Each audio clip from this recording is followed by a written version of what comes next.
The scream cut through the trees before anyone saw where it came from. Ronan Blackwood stopped mid-stride, his hand rising in a sharp signal that froze every warrior behind him. 20 men went still in the dark, their breath held, their eyes scanning the black wall of pines ahead. The forest smelled wrong. Wrong in the way it smells right before something breaks. Another sound followed the scream, a hard crack of impact, then a low growl that did not belong to any of his own men. Ronan's jaw tightened. His pack had been tracking a group of rogue wolves for 3 nights, wolves who had been slipping across the border and leaving frightened villagers in their wake. He had expected to find them tonight.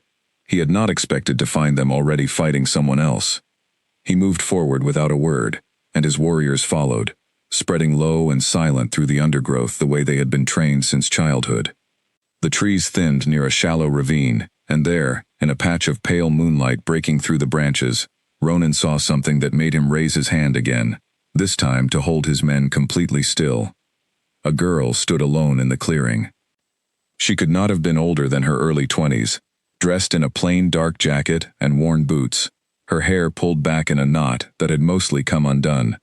She was breathing hard, blood on her lip, but her stance was steady, her feet planted wide, her hands raised in front of her like she had done this 100 times before. Around her, 3 large rogue shifters circled slowly, each one easily twice her size, each one snarling low in their throats. Ronan's first instinct was to move in immediately. 3 against 1 was not a fight, it was an execution waiting to happen. But something in the way the girl held herself made him pause. She was not trembling. She was not searching for an escape route. She was watching the 3 rogues the way a hunter watches prey, not the other way around. One of the rogues lunged first, a broad man with a shaved head and a torn shirt, and the girl moved before Ronan's mind could fully process what he was seeing. She sidestepped, caught the man's arm as it passed her, and used his own momentum to throw him hard into the trunk of a nearby tree. The impact was loud enough that a flock of unseen birds burst from the canopy above. Behind Ronan, he heard one of his men, a broad-shouldered fighter named Grady, whisper something under his breath. Ronan did not need to ask what he was thinking. They were all thinking the same thing. That kind of movement did not belong to an untrained human. It did not belong to most shifters either. The second rogue attacked from the side, faster this time, clearly trying to catch the girl off guard while she was still recovering her balance from the throw. She was not off balance. She turned into the strike instead of away from it, driving her elbow up and into the underside of his jaw with a speed that blurred at the edges. The rogue staggered back, dazed, and she did not wait for him to recover. She followed with a fast strike to his knee that dropped him to the ground. 2 down, 1 left. The third rogue, the largest of the 3, seemed to understand now that this was not the easy kill he had expected.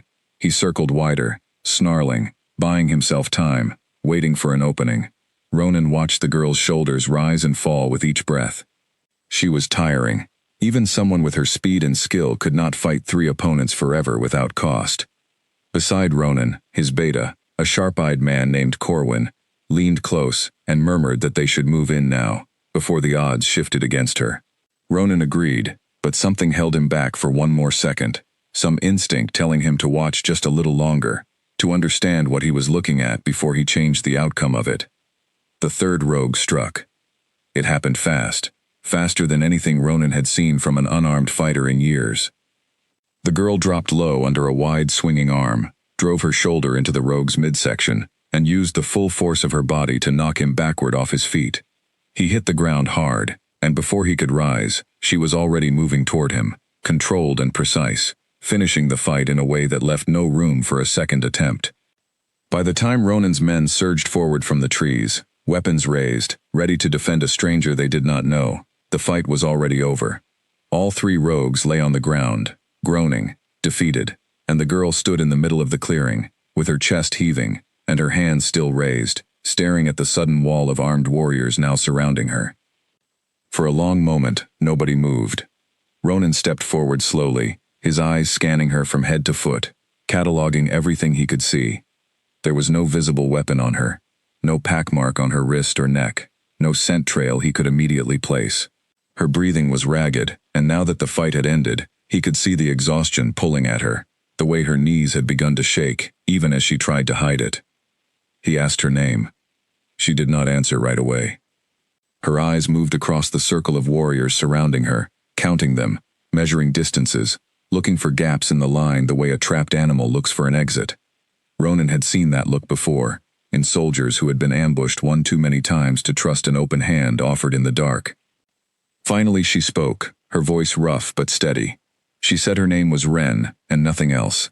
No explanation for why she was fighting 3 rogue shifters alone in the middle of the forest at night. No explanation for how she had learned to move the way she just had. Corwin stepped closer to Ronan, his voice low enough that only his king could hear it. He said the obvious thing, the thing every warrior in that clearing was already thinking. Whoever this girl was, she was not ordinary. No untrained human moved like that. No young shifter without years of formal combat training moved like that either. And yet there was something about her that did not sit right, some absence in the air around her that Corwin could not name, but clearly did not like. Ronan felt it too. When his men stood close together, their scents overlapped in familiar, comfortable ways, the mixed signature of a single pack, bound by blood and loyalty. Ren's scent carried none of that. It was faint, almost muted, like something had been done to mask it. He had never encountered anything quite like it. One of the 3 rogues on the ground began to stir, groaning as he tried to push himself up onto his elbows. Ronan's warriors moved instantly, pinning the rogues down, binding their wrists with practiced efficiency. As the rogues were dragged upright, one of them, the broad-shouldered man who had been thrown into the tree, spat blood onto the ground and stared at Ren, with something that looked less like anger and more like fear.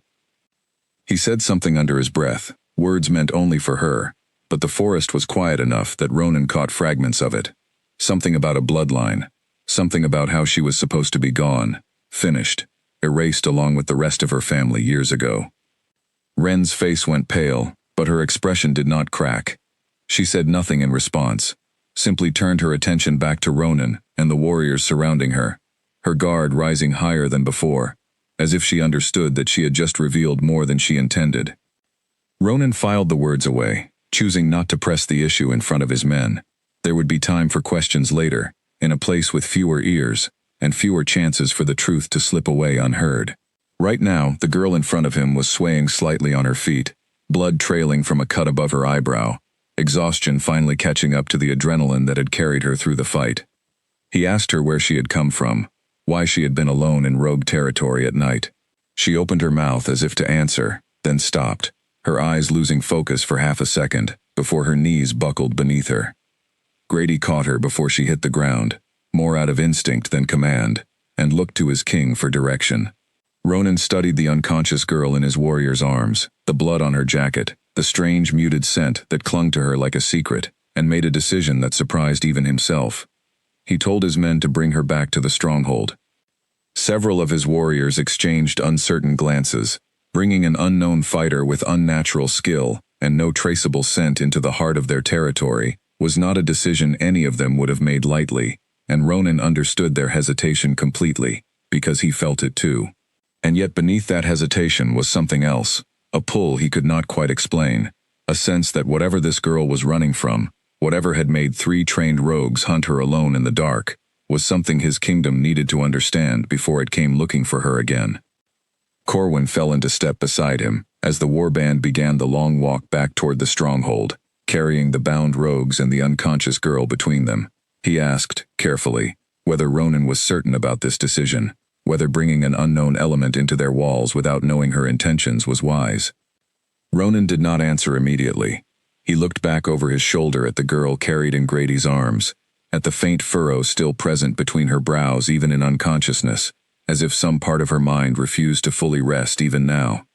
He told Corwin that a girl who could fight off 3 trained rogues alone, who carried no scent and no pack mark, and who had been hunted for a bloodline someone believed to be extinct, was not someone he could simply leave in the dark and walk away from.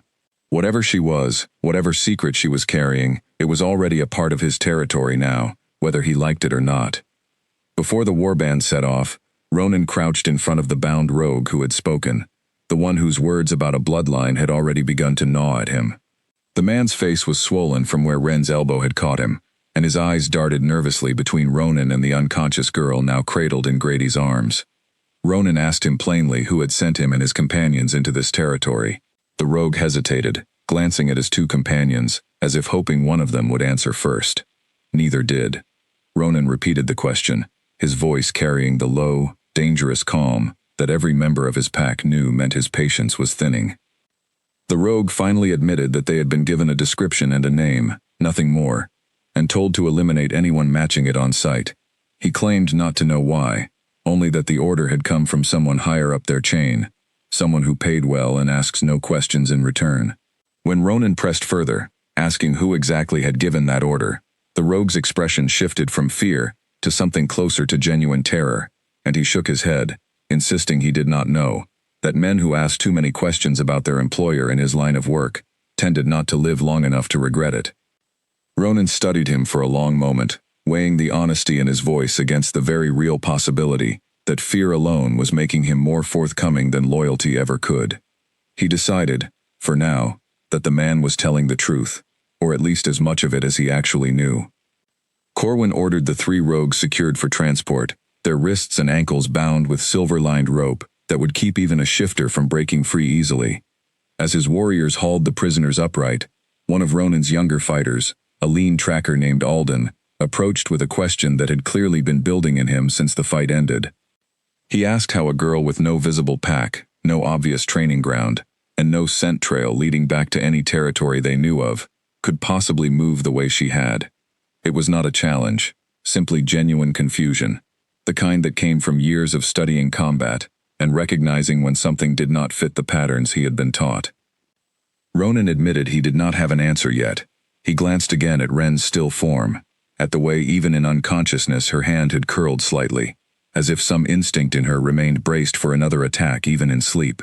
It was a small detail, but it told him something important. Whatever training had shaped her, it had not come from a place of safety. As the group began the long walk back through the trees, the mood among the warriors shifted from adrenaline to quiet unease.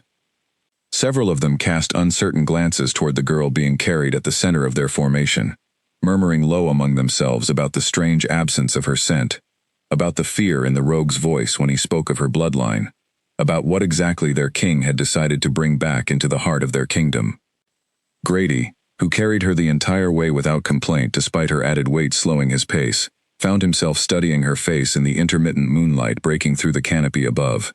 She looked younger like this, the fierce concentration that had defined her during the fight, now replaced by something more vulnerable, more human.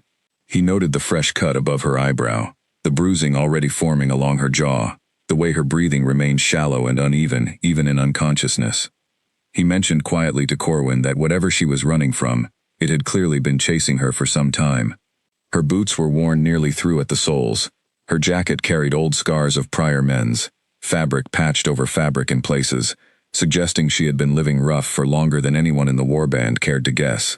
This was not a girl who had wandered into rogue territory by accident. This was someone who had been surviving on the run, likely for weeks if not months. Corwin did not respond right away, his gaze fixed ahead on the darkened trail winding back toward the stronghold. When he finally spoke, his voice carried a weight that surprised even Ronan, walking a few paces ahead of them both. He said that whatever answers waited for them, he hoped his king was prepared for the possibility that they might not like what they found. Ronan said nothing in response, but the words settled into him regardless, joining the growing list of questions that had begun forming from the moment he first saw Ren, standing alone in that clearing, unafraid, outnumbered, and somehow winning anyway. The trees began to thin as the group approached the outer boundary of Blackwood territory, the dense forest giving way gradually to open hills marked with old stone waypoints that generations of his pack had used to guide travelers home. Even from this distance, Ronan could see the faint glow of torchlight along the distant battlements, a welcome sight after the tense uncertainty of the night's events. A pair of sentries stationed at the boundary marker straightened immediately upon spotting the returning warband, their eyes widening slightly at the sight of the bound rogue prisoners and the unconscious girl carried among their king's warriors. One of them stepped forward to offer assistance, but Ronan waved him off, instructing him instead to send word ahead that the healers should be ready the moment they arrived. The final stretch of the journey passed largely in silence, each member of the warband lost in their own thoughts about what the night's events might mean for their kingdom in the days ahead. Ronan found his mind circling back, again and again, to the same unanswered question, the one that had settled into his chest and refused to loosen its grip since the moment the rogue's words about a bloodline had first reached his ears. Whoever Ren truly was, whatever she was running from, her arrival in his territory was not the end of something. It was the beginning. The walk back to the stronghold took the better part of an hour, the warband moving in careful silence through the trees, alert to any sign that more rogues might be tracking them. None came. The forest remained still, watching, as if it too were waiting to see what would happen next. As the outer walls of the Blackwood stronghold came into view, torchlight flickering along the battlements, Ronan found his gaze drifting back again and again to the unconscious girl being carried through his gates. He did not know her story yet.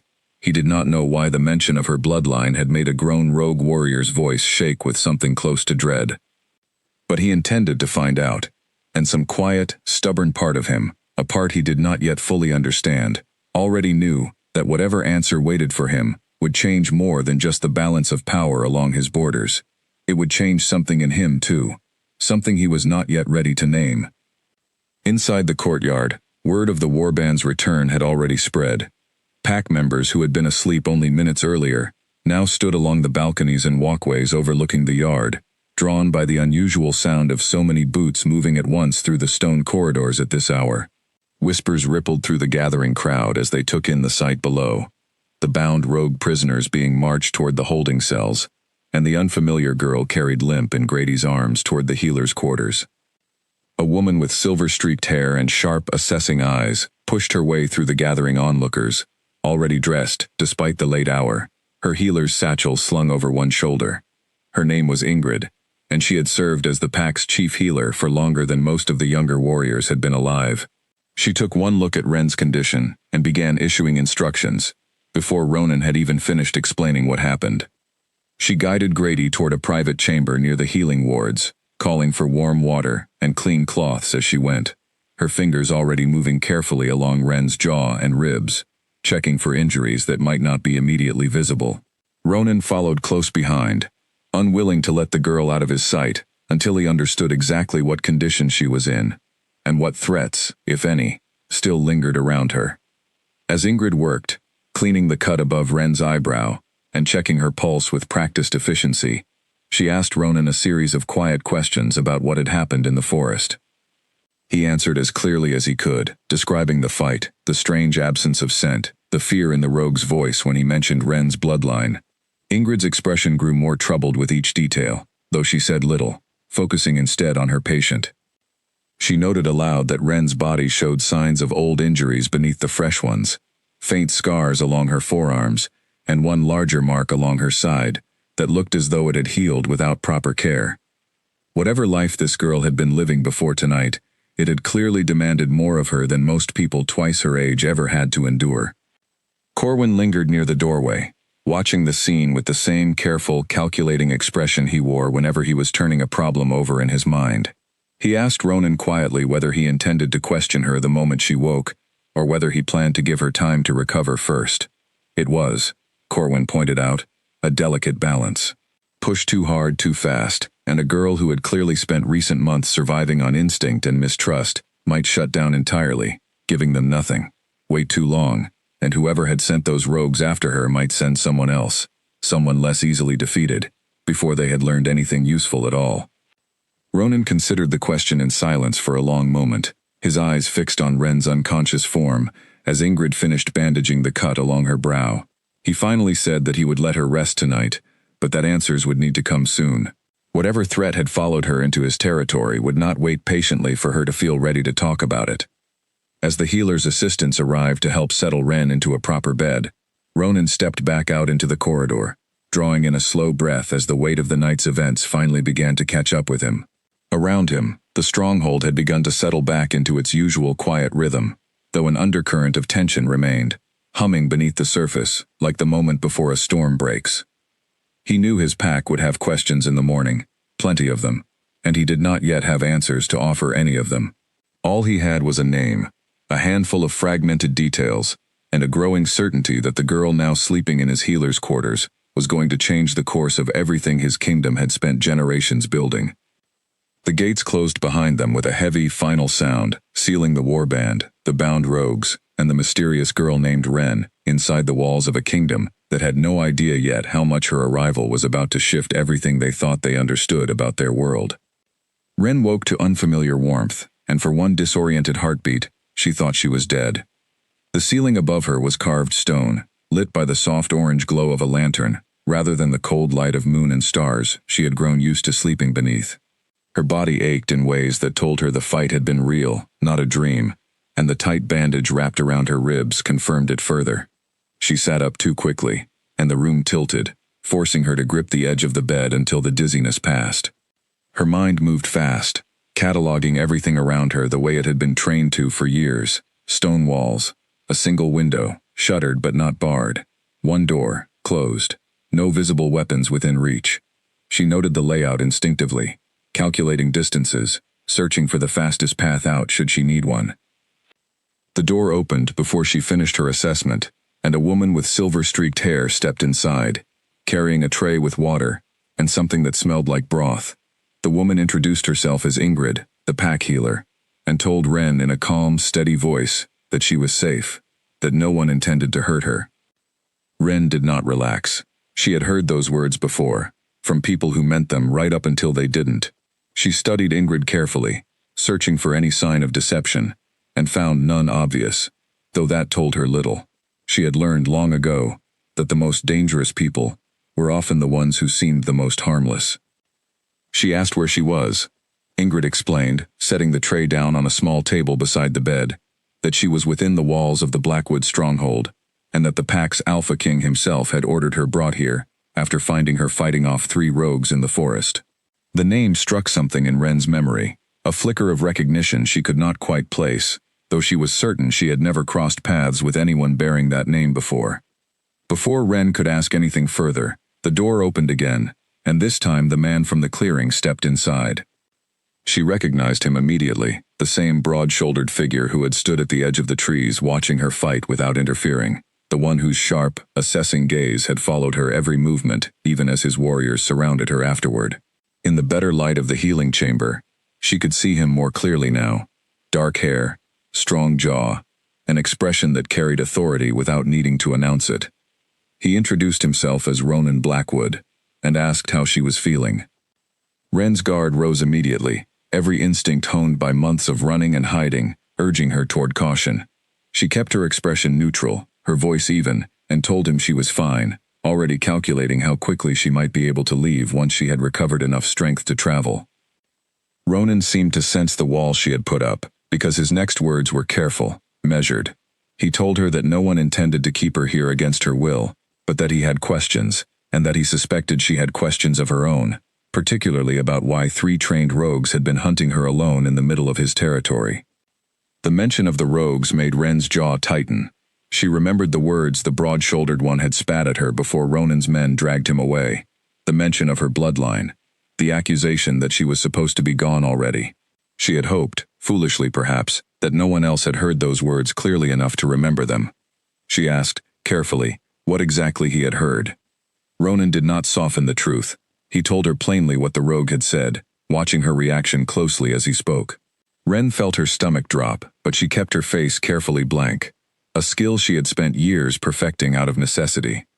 She told him she did not know what the man had meant, that she had never seen those particular rogues before that night. It was not entirely a lie.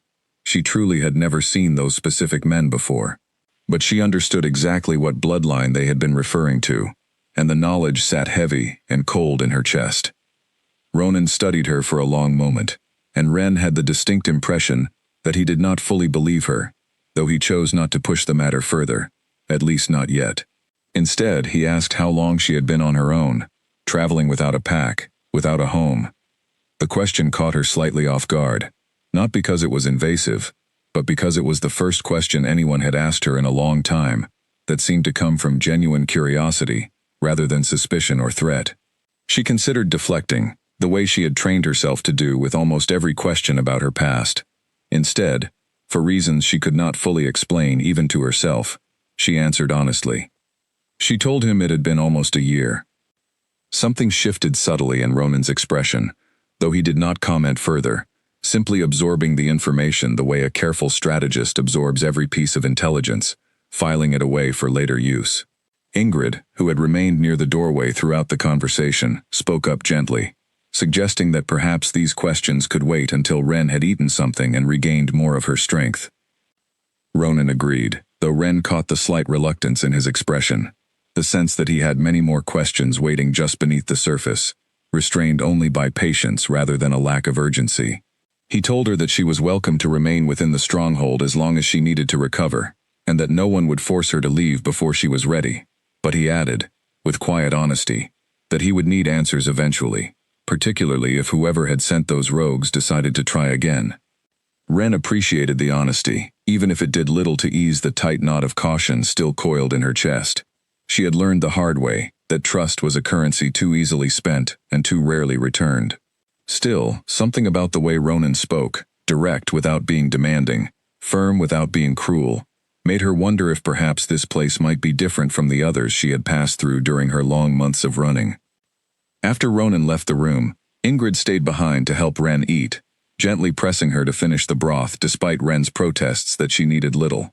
As she ate, Ren found herself studying the healer, curious despite her own guarded nature.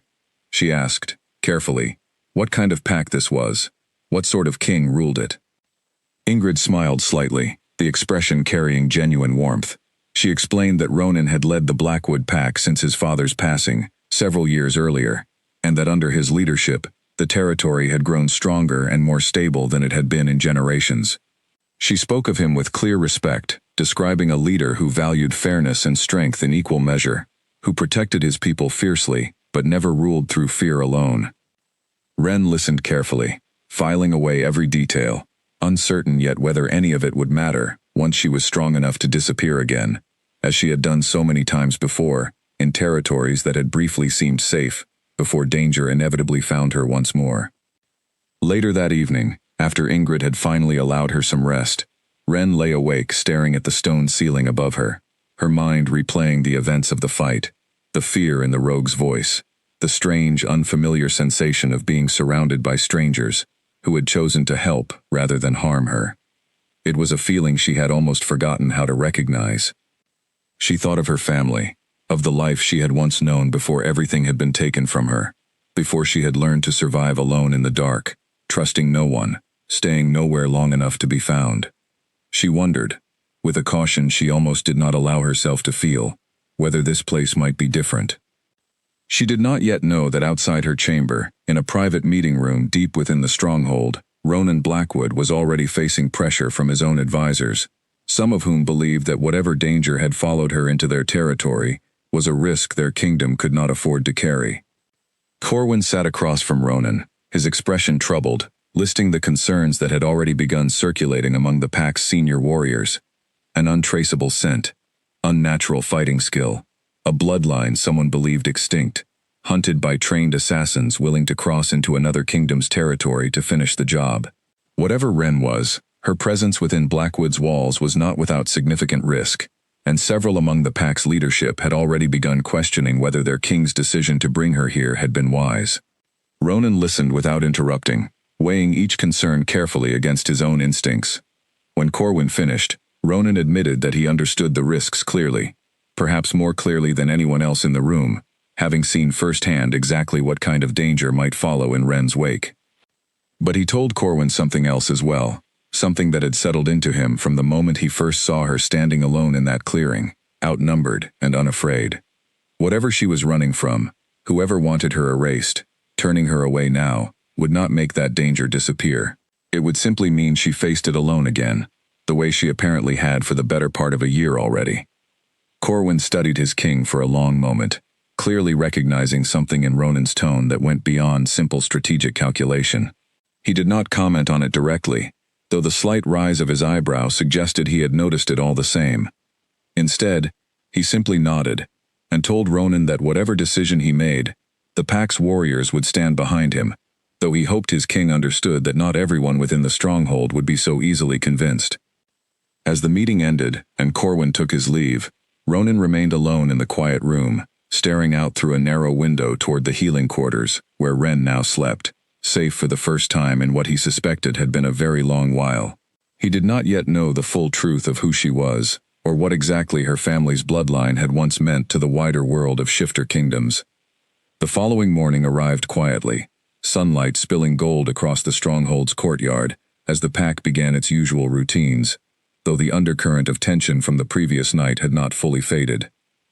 Warriors spoke in hushed clusters near the training yard, their conversations trailing off whenever Ronan passed, though he caught enough fragments to understand that word of Ren's arrival had already spread through every corner of the kingdom. He found Ingrid in the healing quarters, checking on her patient's progress, and asked how Ren had slept. The healer reported that she had rested reasonably well, though she had woken twice during the night, each time reaching instinctively for a weapon that was not there, before realizing where she was and settling back down. It was a small detail, but it told Ronan something important about the kind of life Ren had been living, one where even sleep offered no true safety. He decided to visit her again that morning, partly to check on her recovery, and partly because he found himself unable to stop turning over the unanswered questions from the night before. When he entered the healing chamber, he found Ren already awake, sitting upright near the window, watching the courtyard below with the same careful, assessing gaze she had used to study the clearing before the fight began. She glanced at him as he entered, her posture straightening slightly, though not with the same guarded tension as the previous evening. Ronan asked how she was feeling, and this time her answer carried a touch more honesty, an admission that her ribs still ached, but that the rest of her injuries were manageable. He asked whether she had given any thought to what she wanted to do next, whether she intended to stay within Blackwood territory or continue moving on, as she apparently had been doing for the better part of a year. It was not a demand, simply an honest question, one he felt she deserved given everything she had already endured. Ren considered the question carefully before answering. She admitted that she had not expected kindness from anyone in a very long time, and that she was still uncertain whether to trust it now. She told him, with a rare flicker of vulnerability breaking through her guarded exterior, that trust had cost her dearly in the past, and that she had learned to survive by assuming the worst of nearly everyone she encountered. Ronan did not push back against her caution, understanding it too well from the little he already knew of her circumstances. Instead, he told her that he was not asking her to trust him blindly, only to consider that his kingdom might offer her something she had not had in a long time, a place to rest without constantly looking over her shoulder, even if only temporarily. Ren studied him for a long moment, searching his expression for any sign of the manipulation she had grown so accustomed to expecting from others. She found none, though she reminded herself that skilled liars rarely showed their true intentions on the surface. Still, something about his directness, his willingness to acknowledge the risks openly rather than pretending they did not exist, made her hesitate before dismissing his offer outright. She asked him plainly why he was doing this, why a king with an entire kingdom to protect would take such a risk on a stranger who had brought unknown danger directly to his doorstep. It was a fair question, and one Ronan had already asked himself several times throughout the night. He admitted that he did not have a simple answer. He told her that something about the way she had fought in that clearing, refusing to back down even against 3 larger opponents, had struck him deeply, though he could not fully explain why. He added, more practically, that a kingdom which turned away those in need out of fear rarely remained strong for long, and that he preferred to lead differently than that. Ren considered his words carefully, and for the first time since waking within the stronghold's walls, something in her rigid posture eased, just slightly. She did not fully relax, and Ronan suspected she might not for a very long time, given everything she had survived.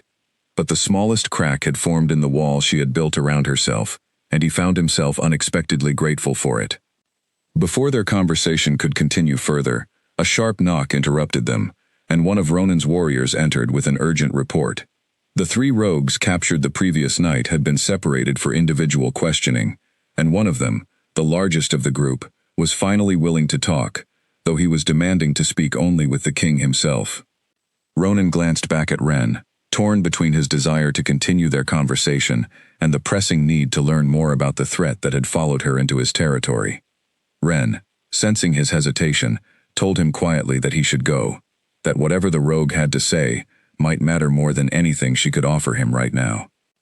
Ronan nodded, though he lingered a moment longer, telling her that he would return once he had learned what he could, and that in the meantime, she should focus on resting and regaining her strength. As he turned to leave, following his warrior out into the corridor, Ren watched him go, her mind already racing through the possibilities of what the captured rogue might reveal, and how much of her carefully guarded past might soon be dragged into the light, regardless of how much she wished to keep it buried. The holding cells beneath the Blackwood stronghold were carved directly into old stone, cold and windowless, lit only by torches set into iron brackets along the corridor walls. Ronan descended the narrow staircase with Corwin close behind him, the sound of their boots echoing against damp rock. The rogue waiting for them sat chained to a heavy bench, his face still bruised from the fight in the clearing, his eyes tracking their approach with a wariness that had not been present the night before. Ronan stopped just outside the cell bars and studied the man in silence for a long moment before speaking. He asked again what he had asked in the forest, who had ordered the attack, and this time the rogue seemed more willing to answer, though fear still colored every word.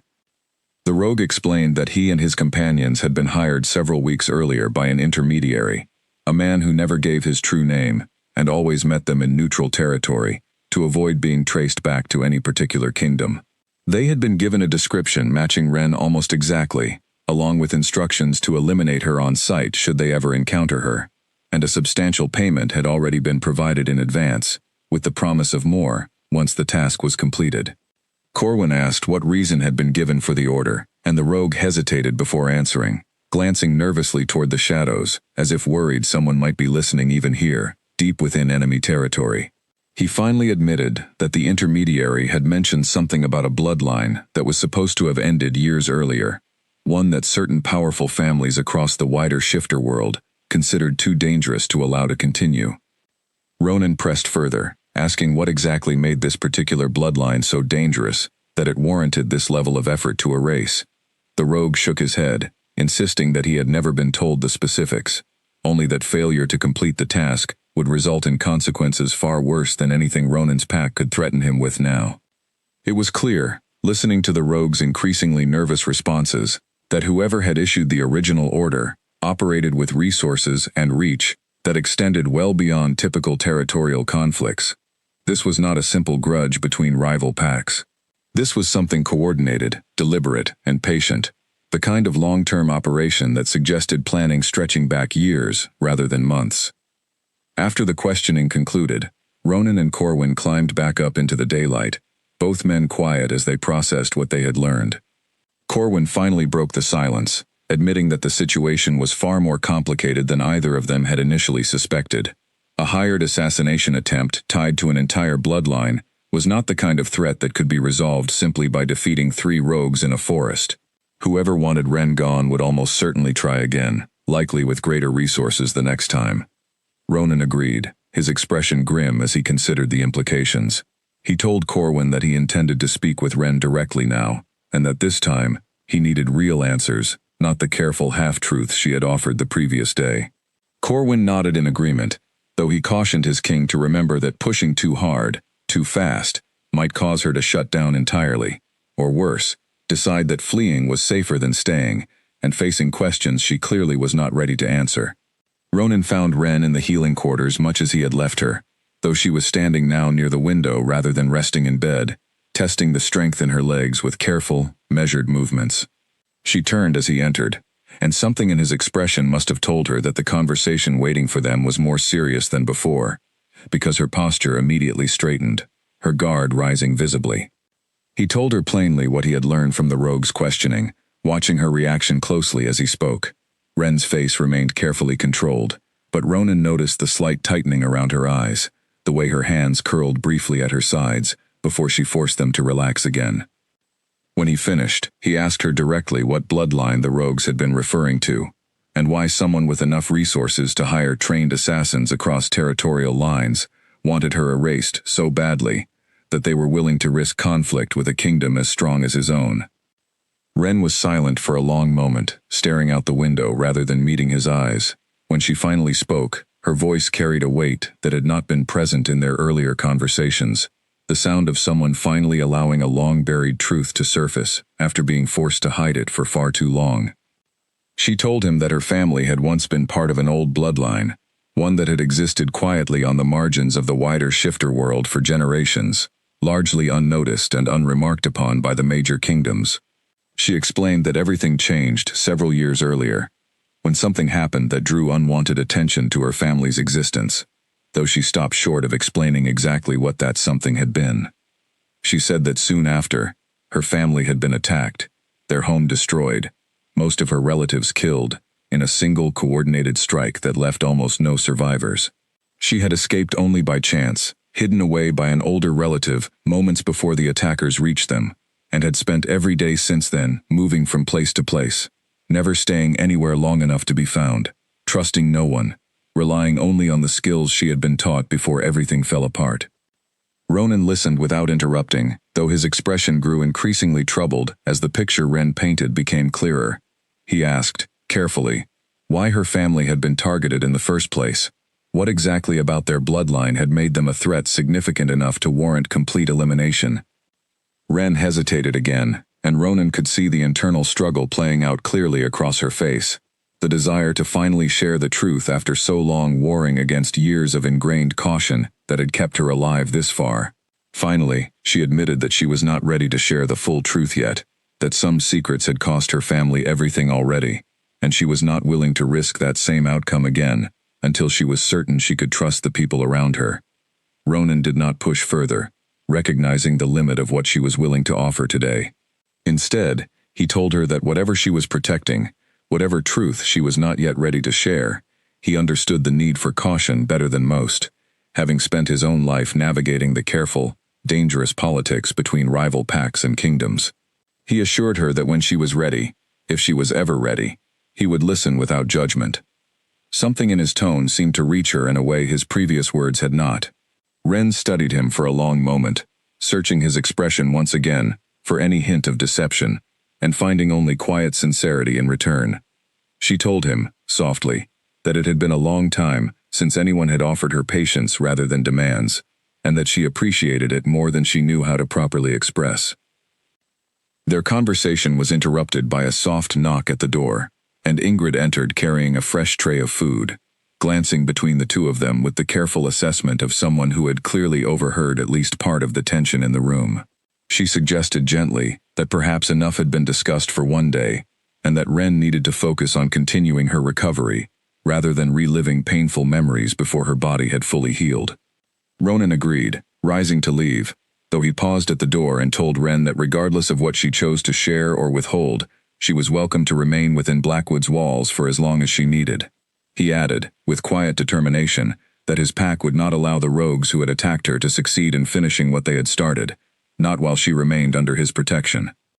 As he left the healing quarters, Ronan's mind churned through everything he had learned, piecing together the fragments of Ren's story alongside the information gathered from the captured rogue. A bloodline hunted to near extinction, a coordinated attack that had destroyed an entire family in a single strike. Assassins hired across territorial lines, patient and well-funded, willing to try again despite their first attempt's failure.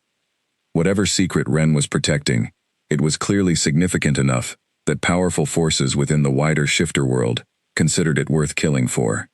Ronan found himself determined more than ever to uncover the full truth, not merely out of strategic necessity for his kingdom's safety, but because something about the quiet strength and guarded vulnerability he had witnessed in Ren over these past 2 days had settled into him in a way he had not expected, and did not fully know how to name yet. That evening, as the stronghold settled into its usual nighttime rhythm, Ronan called together his most trusted advisors for a private meeting to discuss the situation. Corwin was present, along with 2 senior warriors and an older pack member named Hollis, who had served as an advisor to Ronan's father before him, and carried decades of accumulated knowledge about the wider politics between shifter kingdoms. Ronan laid out everything they had learned so far, watching the reactions ripple across the faces of his advisors as the full scope of the situation became clear. Hollis, in particular, grew visibly troubled as Ronan described the details of the attack on Ren's family and the coordinated, well-funded nature of the assassination attempt against her. When Ronan finished, Hollis spoke slowly, choosing his words with obvious care. He mentioned that he vaguely recalled hearing rumors, many years ago, about an old bloodline that had once held significant power within certain shifter circles, though the details had always remained frustratingly vague, spoken of only in hushed whispers among older generations, who seemed reluctant to discuss it openly, even among trusted allies. He could not recall specifics, but he remembered enough to suggest that whatever power Ren's bloodline carried, it had been considered significant enough, generations ago, to inspire both reverence and fear in equal measure among those who knew of it. If that same power had resurfaced now, carried by the last surviving member of a family believed extinct, it was little wonder that certain factions within the wider shifter world wanted her permanently silenced before word could spread further. The meeting stretched late into the night, each new piece of speculation and half-remembered history adding another layer of complexity to a situation that had already proven far more dangerous than any of them initially anticipated. By the time the advisors finally dispersed, Ronan remained alone in the meeting chamber, staring at the dying embers of the fire, his mind heavy with the weight of decisions still waiting to be made. Whatever truth Ren was still protecting, whatever secret her family's bloodline carried, Ronan understood now with absolute certainty that it was far larger than a single girl fighting alone in a forest clearing. It was a thread connected to something ancient and powerful, something that had already cost one family everything, and something that his own kingdom now stood squarely in the path of, whether he had intended it or not. 2 days passed before Ren was strong enough to leave the healing quarters and move freely around parts of the stronghold, though Ingrid insisted on accompanying her at first, watching carefully for any sign that she was pushing her recovery too quickly. Ren found the confinement of a single room increasingly difficult to bear, her instincts rebelling against the stillness after so many months spent in constant motion, always alert, always ready to move on at a moment's notice. During one of her first walks through the stronghold's inner courtyard, she encountered Grady, the broad-shouldered warrior who had carried her back from the forest the night of the attack. He greeted her with a friendly nod, seemingly unbothered by the tension that still surrounded her presence among many of the other pack members, and asked, with genuine curiosity rather than suspicion, where she had learned to fight the way she had in that clearing. Ren hesitated, unused to such direct questions asked without any hidden agenda behind them. She answered carefully, telling him only that she had been trained from a young age, without elaborating further on who had trained her or why. Grady seemed to sense her reluctance to share more, and did not press the issue, instead offering, somewhat awkwardly, that whatever training she had received, it had clearly worked, given that she had taken down 3 grown rogues without any weapon beyond her own hands. The comment startled a small, genuine laugh out of her, the first she had allowed herself since arriving within the stronghold's walls. Grady seemed pleased by the reaction, and their conversation continued for several more minutes, drifting into lighter topics, the kind of easy, undemanding exchange Ren had almost forgotten was possible between strangers. It was a small moment, but it left her with an unfamiliar warmth settling in her chest, one she was not entirely sure what to do with. Later that same day, she crossed paths with Alden, the young tracker who had questioned Ronan about her fighting skill on the night of her arrival. He approached her with visible curiosity, admitting openly that her movements in the clearing had defied everything he had been taught about combat technique, and asking, with the earnest enthusiasm of someone still early in his own training, whether she might be willing to demonstrate some of what she knew once she had fully recovered.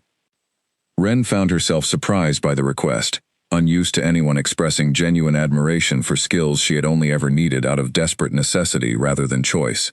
She told him, carefully, that she would consider it, though privately she wondered how much longer she would even remain within these walls before circumstances forced her to move on again, as they always eventually did. That evening, as she sat alone near a window overlooking the training yard, watching the pack's warriors run through evening drills in the fading light, Ronan found her there, having finished a long day of meetings with his advisors regarding the ongoing threat against her. He asked if he could join her, and she nodded, shifting slightly to make room on the wide stone windowsill.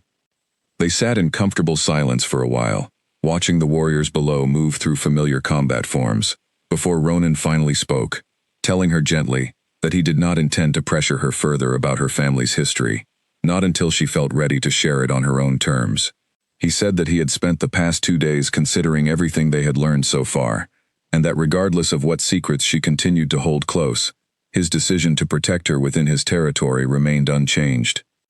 Ren turned to look at him, studying his profile in the fading evening light, searching once again for any hint of ulterior motive behind his continued kindness. She found none, as she had found none in every previous conversation between them, and something in her chest loosened slightly further, another small crack forming in the wall she had spent so long building around herself. She admitted, quietly, that she was not accustomed to people extending trust so freely, especially not towards someone who had brought as much danger to their doorstep as she clearly had. Ronan considered her words for a moment before responding that trust, in his experience, was rarely freely given by anyone worth extending it to in the first place, and that he had learned to recognize genuine character more through actions than words. Everything he had witnessed of her so far, from the fierce determination she had shown fighting alone against impossible odds, to the careful restraint she continued to exercise even now, told him more about her true nature than any explanation of her family's secrets ever could. Ren said nothing in response, though the warmth that had been building quietly in her chest throughout their conversation deepened further, settling into something she had not allowed herself to feel in a very long time. As the evening drills below concluded and the training yard slowly emptied, the two of them remained seated together near the window, neither quite ready to end the quiet moment they had found, amid all the danger and uncertainty still surrounding them. It was Ren who eventually broke the silence, asking him a question of her own for once, curious despite herself about the man who had chosen to shelter a stranger against the advice of his own trusted advisors. She asked what had made him decide to bring her back to the stronghold that night, rather than simply leaving her to whatever fate the rogues had intended, or handing her over to be questioned and dismissed once the immediate danger passed. Ronan considered the question carefully, unwilling to offer a simple, easy answer to something that had genuinely puzzled even himself in the days since.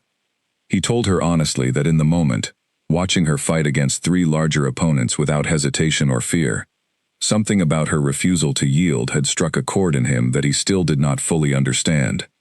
He said that leadership had taught him to recognize strength in many forms, but rarely had he witnessed it paired with such solitary determination, someone fighting entirely alone, with no one to call for help, no pack to back her, no reinforcements waiting in the wings.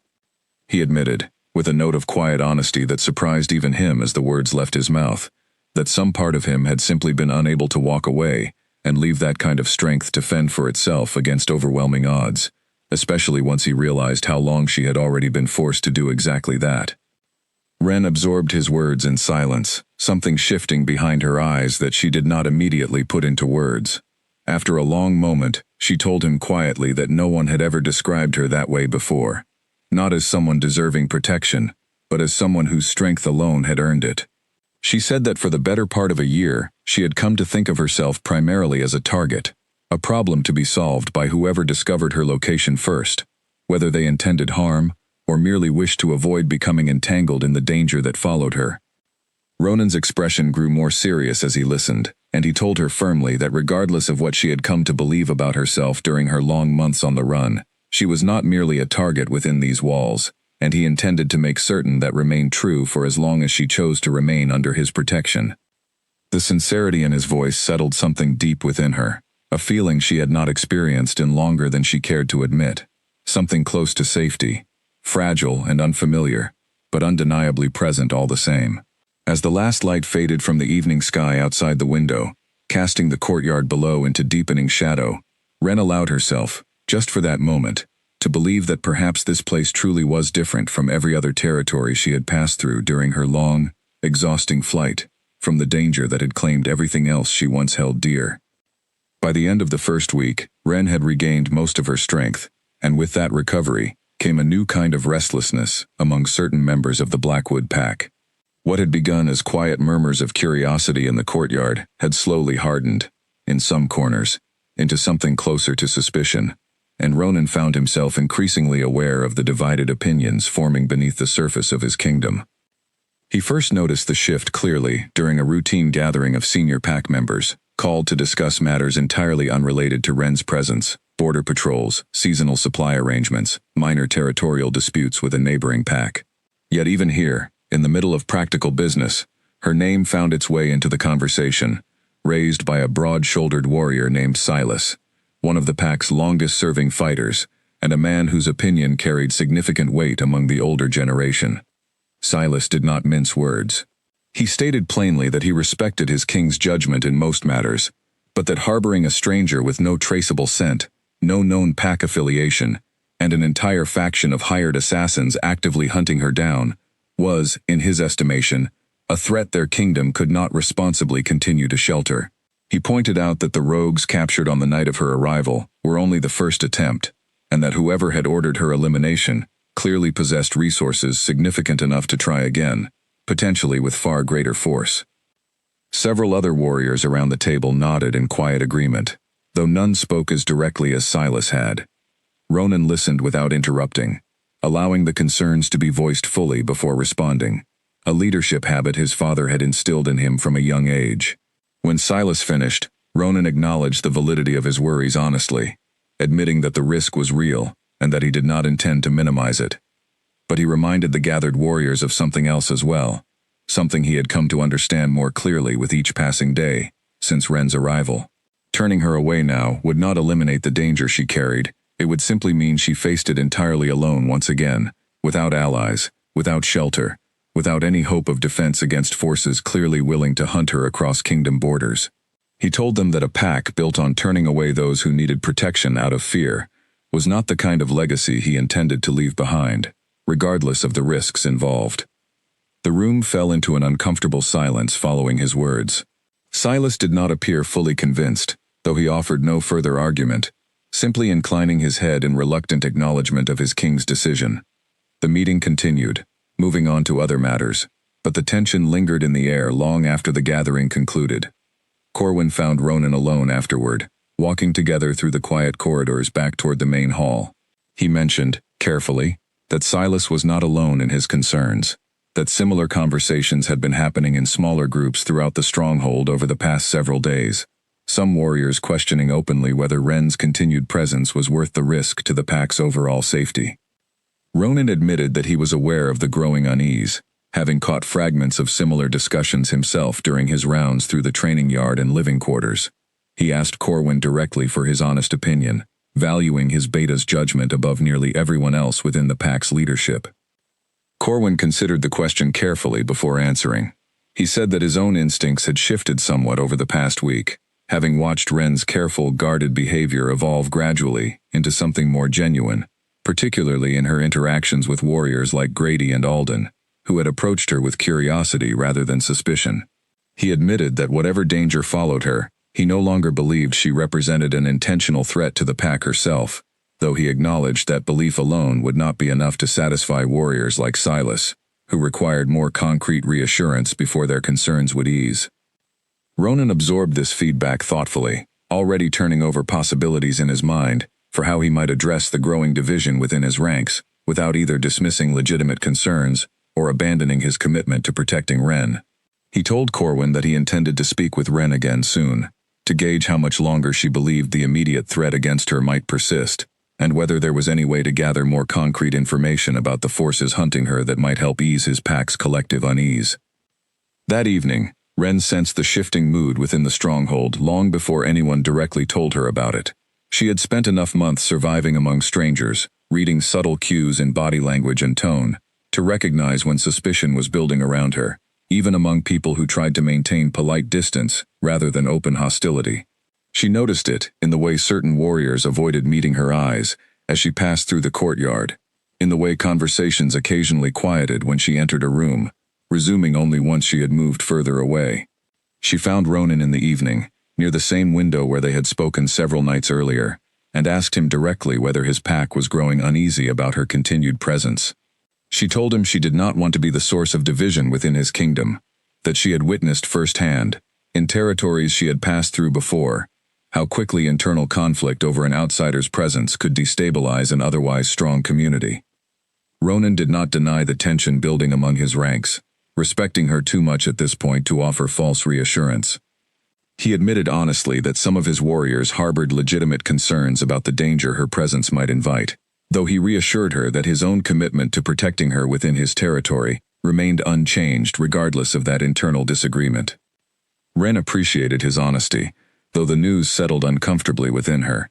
reawakening old instincts that told her the safest path forward might be to leave quietly, before her presence caused any greater rift within a kingdom that had shown her more kindness than she had experienced in longer than she cared to remember. She did not voice this thought aloud, uncertain whether Ronan would understand her reasoning, or whether he might simply insist, as he had before, that she deserved protection, regardless of the cost to his own political standing among his people. Instead, she asked him what he thought might ease his pack's concerns, whether there was some way she could help demonstrate that her presence posed less risk than they currently feared.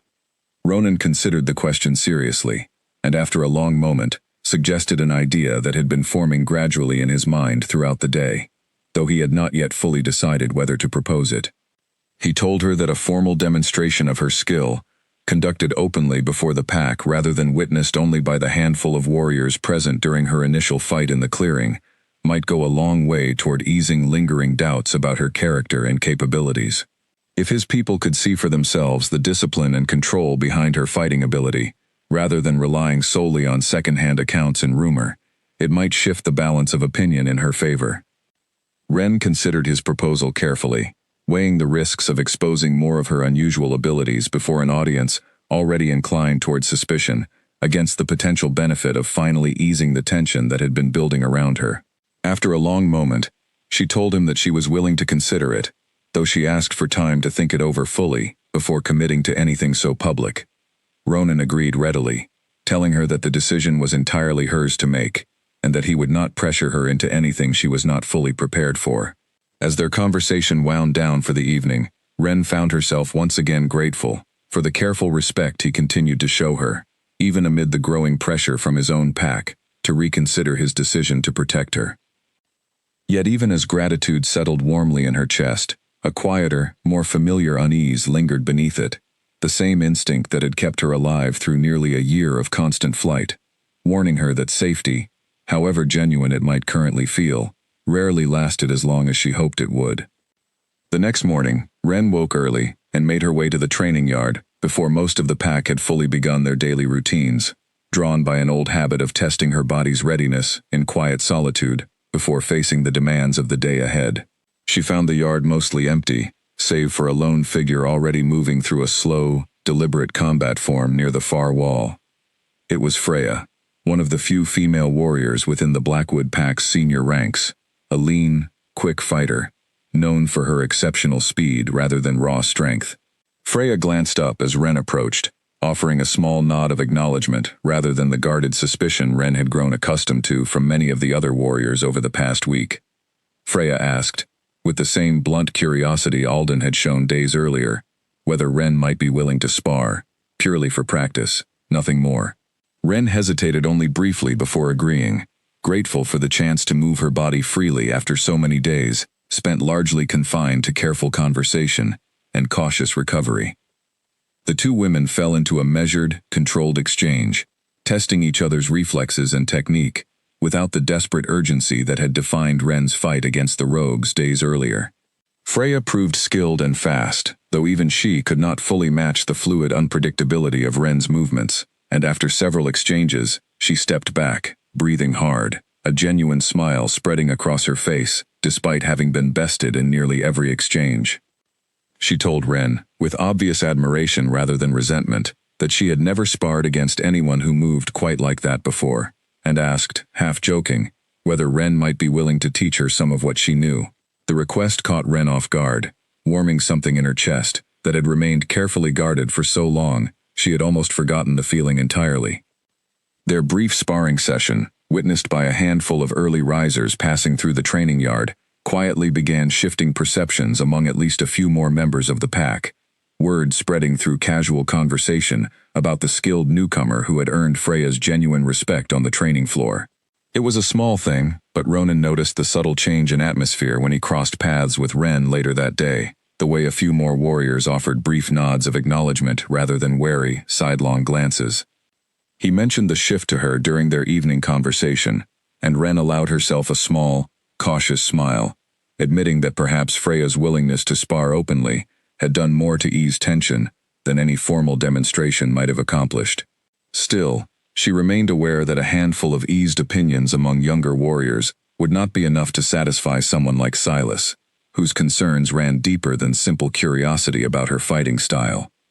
Ronan agreed, telling her honestly that Silas represented a faction within the pack that valued caution above nearly all else, shaped by years of hard experience defending Blackwood's borders against genuine threats. He said that earning Silas's trust, or at least his grudging acceptance, would likely require more than casual demonstrations of skill, though he remained hopeful that time and continued transparency might eventually soften even the most stubborn resistance.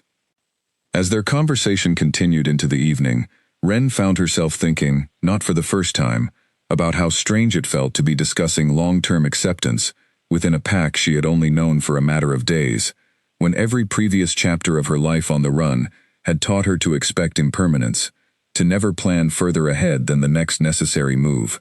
Yet here, within these walls, she found herself beginning, cautiously, to imagine a future that extended beyond mere survival, and the thought both comforted and unsettled her in equal measure.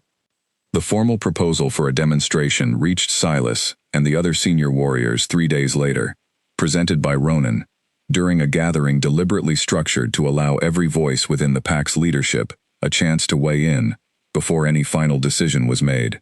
He explained that Ren had agreed to a controlled sparring match against one of the pack's top-ranked fighters, held openly in the training yard for anyone who wished to witness it, as a way of demonstrating both her skill and her intentions toward the kingdom that had sheltered her. Silas listened with his arms crossed, his expression skeptical throughout most of the explanation. When Ronan finished, Silas asked pointedly what exactly a sparring match was supposed to prove, beyond confirming what everyone already knew, that the girl could fight well. He argued that skill alone said nothing about her true intentions, nor did it address the far larger concern of the danger her presence continued to invite into their territory. Ronan acknowledged the fair point, but explained further that the demonstration would serve a dual purpose. Beyond showcasing her abilities honestly and transparently before the full pack, it would also give Ren the opportunity to formally request temporary sanctuary under Blackwood's protection, a request that would require the pack's collective acknowledgement, rather than existing solely as an unofficial arrangement between Ren and their king. If she performed honorably, and the pack witnessed her fight with control and discipline, rather than reckless aggression, it would go a long way toward establishing the kind of trust necessary for the arrangement to hold long-term. Corwin spoke up in support of the plan, adding that transparency, rather than secrecy, was likely the pack's best tool for easing the growing tension that had built up over the past week. Hiding Ren away or restricting information about her presence had only fueled speculation and rumor among the pack's ranks, whereas an open demonstration would allow everyone to draw their own conclusions based on direct observation, rather than second-hand gossip. After considerable further discussion, Silas eventually relented, though his agreement carried a pointed condition. He insisted that the warrior chosen to spar against Ren be someone of genuinely high skill, not a match arranged to make her look impressive against a lesser opponent. He suggested, with a faint edge of challenge in his voice, that Dorian, the pack's most accomplished combat instructor and widely regarded as its finest fighter after Ronan himself, should be the one to test her. Ronan considered the suggestion carefully. Dorian was indeed among the most skilled warriors within Blackwood's ranks, a fighter whose reputation had been earned through years of rigorous training and genuine battlefield experience defending the kingdom's borders. Facing him would be no small challenge, even for someone with Ren's evident natural ability. Still, Ronan understood the value in Silas's request, recognizing that only a genuinely difficult match would carry enough weight to shift the opinions of the pack's more skeptical members. He agreed to the proposal, though he made clear that the match would be conducted under strict rules, ensuring both participants' safety, with the primary goal being an honest demonstration of skill, rather than a contest intended to determine an ultimate victor through any means necessary. Silas accepted these terms, and word of the arranged match quickly spread throughout the stronghold, generating a buzz of anticipation among warriors and pack members of every rank.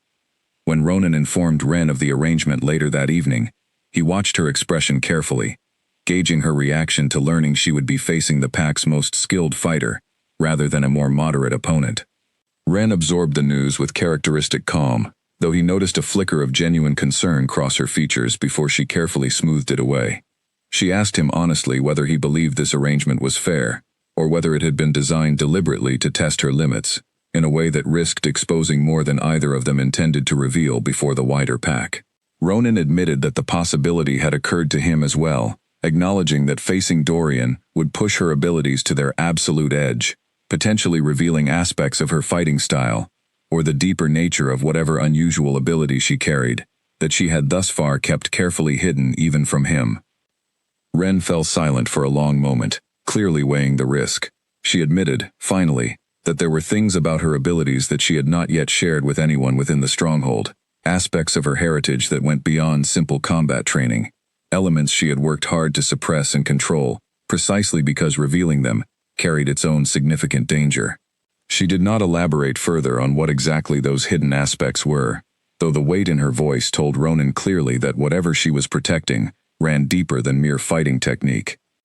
He asked her directly whether she wanted to withdraw from the demonstration, telling her honestly that he would support whatever decision she made, even if it meant continuing to navigate his pack's internal divisions through slower, quieter means, rather than the dramatic public gesture Silas had effectively demanded. Ren considered his offer seriously, appreciating the genuine choice he extended to her, rather than pressuring her toward any particular outcome. After a long moment of quiet deliberation, she told him that she would proceed with the match. She explained that continuing to hide from every challenge, every risk of exposure, had defined nearly a year of her life already, and she was growing tired of living that way. If earning genuine acceptance within Blackwood's walls required taking this risk, she was willing to face it, regardless of what it might ultimately reveal about her true nature. Ronan studied her for a long moment, admiration clear in his expression, though he cautioned her gently to remain careful, to reveal only as much as felt necessary and safe, reminding her that she owed his pack demonstration of her character and skill, not full disclosure of secrets she was not yet ready to share. Ren appreciated the reminder, grateful once again for his continued respect of the boundaries she had worked so hard to maintain. Over the following 2 days, as preparations for the formal match were arranged within the training yard, Ren spent hours in quiet solitude, working through careful exercises designed to help her maintain tighter control over the parts of herself she intended to keep hidden, even under the pressure of genuine combat against a highly skilled opponent. She had learned, through painful experience, that adrenaline and exertion made control significantly more difficult, and she was determined not to let anything slip that might expose her true nature before she was ready to share it on her own terms. Ingrid, noticing Ren's increased focus and quiet tension during this period, checked on her regularly, offering gentle reassurance without prying into details Ren clearly was not ready to discuss. The healer's steady, undemanding presence provided Ren with a welcome source of calm amid the mounting anticipation building throughout the stronghold as the day of the match approached. Grady and Alden, both of whom had grown genuinely fond of Ren during her recovery, expressed their support in their own distinct ways. Grady offering quiet encouragement during brief conversations in the courtyard, Alden peppering her with eager questions about combat theory that she found herself answering with more patience than she expected, given her general wariness around unfamiliar people. Freya, too, made a point of checking in, offering practical advice about Dorian's known fighting style and preferred tactics, information that Ren accepted gratefully, recognizing the genuine goodwill behind the gesture. Even Corwin, who had maintained a carefully neutral, watchful distance since Ren's arrival, sought her out briefly the evening before the match, admitting with characteristic bluntness that he remained uncertain about the wisdom of harboring someone connected to such significant outside danger, but that he had come to respect the discipline and restraint she had shown throughout her time within the stronghold's walls. He told her, simply, that he hoped the match would go well, both for her sake and for the sake of easing the growing tension threatening to divide his king's pack. Ren thanked him sincerely, recognizing the significance of even this cautious acknowledgement from someone who had clearly harbored deep reservations about her presence from the very beginning. As the evening before the match drew to a close, she found herself standing once again near the familiar window overlooking the training yard, watching the last light fade from the sky, her mind turning over everything that tomorrow's demonstration might set into motion, for better or for worse. Ronan found her there, as he often did during these quiet evening hours, and the two of them stood together in comfortable silence for a while before he finally spoke, telling her simply that regardless of the outcome tomorrow, he remained fully committed to her protection, and that nothing revealed during the match would change his determination to see her kept safe from the forces still hunting her. Ren turned to look at him, something warm and fragile settling in her chest at his words, and for the first time since her arrival within Blackwood's walls, she allowed herself to hope, cautiously but genuinely, that whatever tomorrow revealed, she might finally have found a place where she truly belonged. Sleep did not come easily that night. Ren lay awake long after the stronghold had quieted, listening to the distant sounds of nighttime patrols passing along the outer walls, her mind circling restlessly through memories she had spent months trying to bury. She thought of her mother, teaching her the earliest forms of the discipline that had kept her alive, patient hands correcting her stance in a sunlit training yard that no longer existed. She thought of her older cousin, who had carried her from the wreckage of their home the night everything changed, sacrificing his own chance at escape so that she might have hers.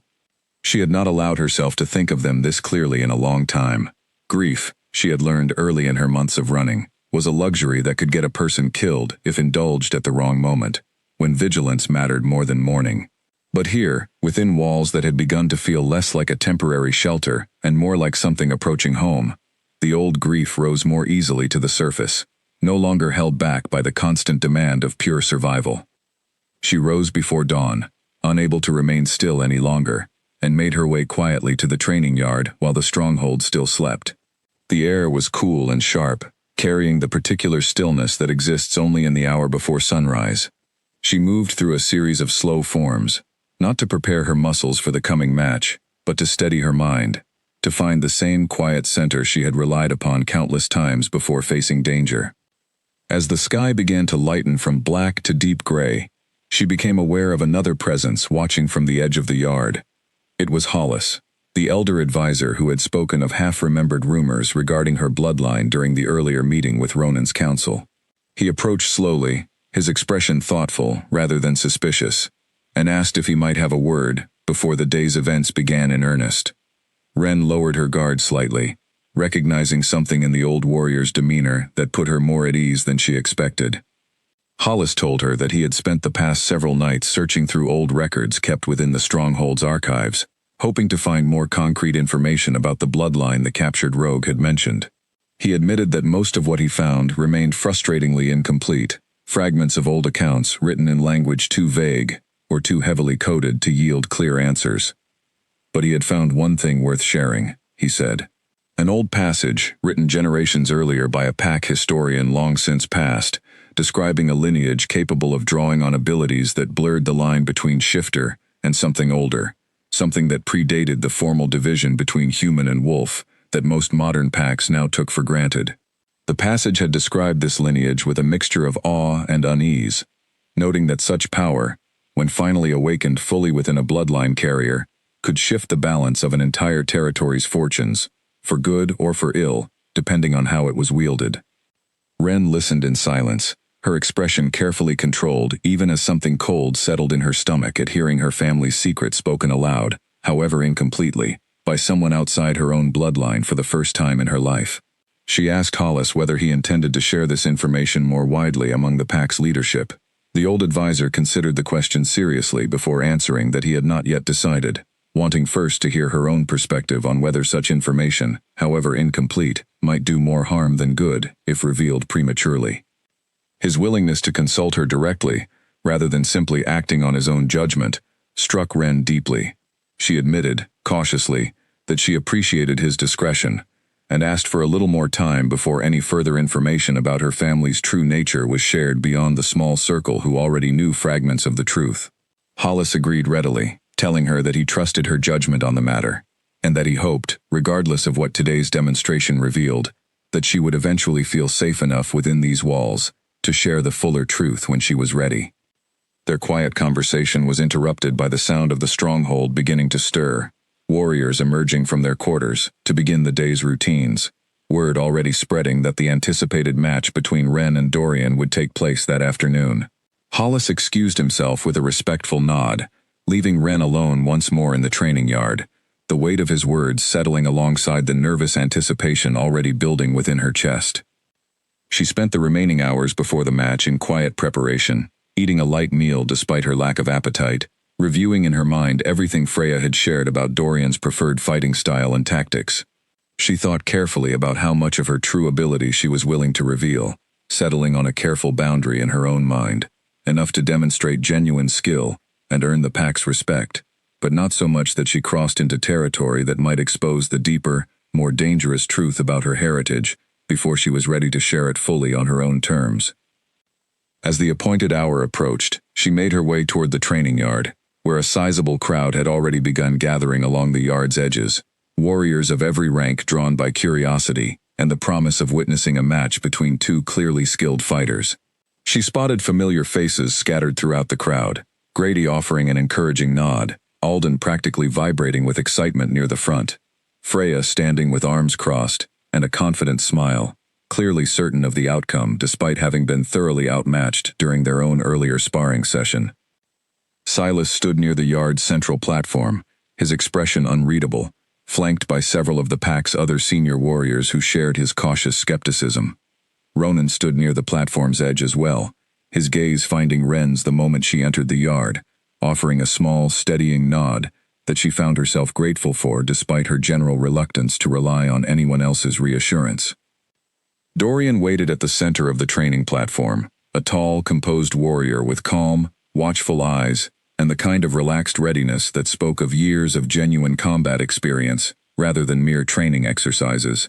He greeted Ren with a respectful nod as she stepped onto the platform to join him, his expression carrying neither condescension nor undue concern, simply the focused attention of a professional, preparing to test an unknown opponent honestly and fairly. As the crowd's murmuring quieted in anticipation, Ronan stepped forward to formally announce the terms of the match, explaining to the gathered pack that this demonstration was intended to honestly showcase Ren's abilities before the wider community, in support of her request for continued sanctuary under Blackwood's protection. He reminded everyone present that the match was to be conducted with discipline and restraint, its purpose being fair demonstration rather than any attempt to seriously harm either participant. With the formalities concluded, Ronan stepped back from the platform, and silence fell over the training yard as Ren and Dorian settled into their respective ready stances, facing each other across the open space, each fully aware that the outcome of the next several minutes carried weight far beyond a simple contest of skill. Dorian moved first, testing the distance between them with a measured step forward, watching Ren's reaction carefully before committing to any real attack. Ren mirrored his caution, keeping her stance loose and balanced, refusing to telegraph her intentions through any obvious tension in her shoulders or hands. The crowd watched in near total silence, the earlier murmuring having faded into focused anticipation. The first real exchange came quickly, Dorian closing the distance with a controlled strike aimed at testing her defensive reflexes rather than attempting to end the match immediately. Ren deflected the strike cleanly, her movement economical and precise, and countered with a probing attack of her own that Dorian sidestepped with practiced ease. Neither fighter had committed fully yet, both still gathering information about the other's rhythm and tendencies. Grady, watching from the crowd's edge, murmured to Alden beside him that this was clearly going to be a longer match than most anyone expected, given how evenly matched the opening exchanges appeared. Alden nodded, his eyes wide with focused attention, clearly committing every movement to memory for later study. As the match progressed, Dorian began increasing the pace, pressing Ren with combinations designed to test her endurance and adaptability, rather than relying on any single dominant technique. Ren met each combination with growing confidence, her earlier caution giving way to the same fluid, instinctive movement that had defined her fight against the rogues days earlier, though carefully restrained, deliberately kept within bounds she had set for herself before the match began. Several minutes in, Dorian landed a glancing strike along Ren's shoulder, the first clean hit either fighter had managed against the other. A ripple of reaction passed through the crowd, some murmuring in surprise, others nodding as though confirming an expectation that Ren, however skilled, would eventually be overwhelmed by an opponent with Dorian's level of experience. Ren absorbed the strike without losing her footing, adjusting her stance slightly, before pressing back with renewed intensity. The exchange that followed moved faster than anything either fighter had shown so far, a rapid sequence of strikes and counters that blurred together into something the watching crowd struggled to fully track. When the sequence finally ended, both fighters had separated again, breathing harder now, sweat beginning to show along their brows despite the cool morning air. Silas, watching from his position near the platform, found his earlier skepticism wavering slightly despite himself. He had expected, if he was honest, that Dorian would establish clear dominance quickly, ending any real debate about Ren's suitability for continued sanctuary within their walls. Instead, the match had evolved into something far more evenly contested than he had anticipated, and he found himself, despite his lingering reservations, genuinely impressed by the discipline and control she continued to demonstrate, even as the pace intensified. Ronan watched with a different kind of tension entirely, his jaw tight, every strike that landed against Ren sending a flicker of concern through him despite his awareness that the match had been arranged specifically to test her within safe, controlled boundaries. He trusted Dorian's restraint completely, having trained alongside him for years, and knowing firsthand the older warrior's absolute commitment to fairness in any formal contest. Still, watching Ren absorb each strike, however controlled, tested his composure more than he had expected it to.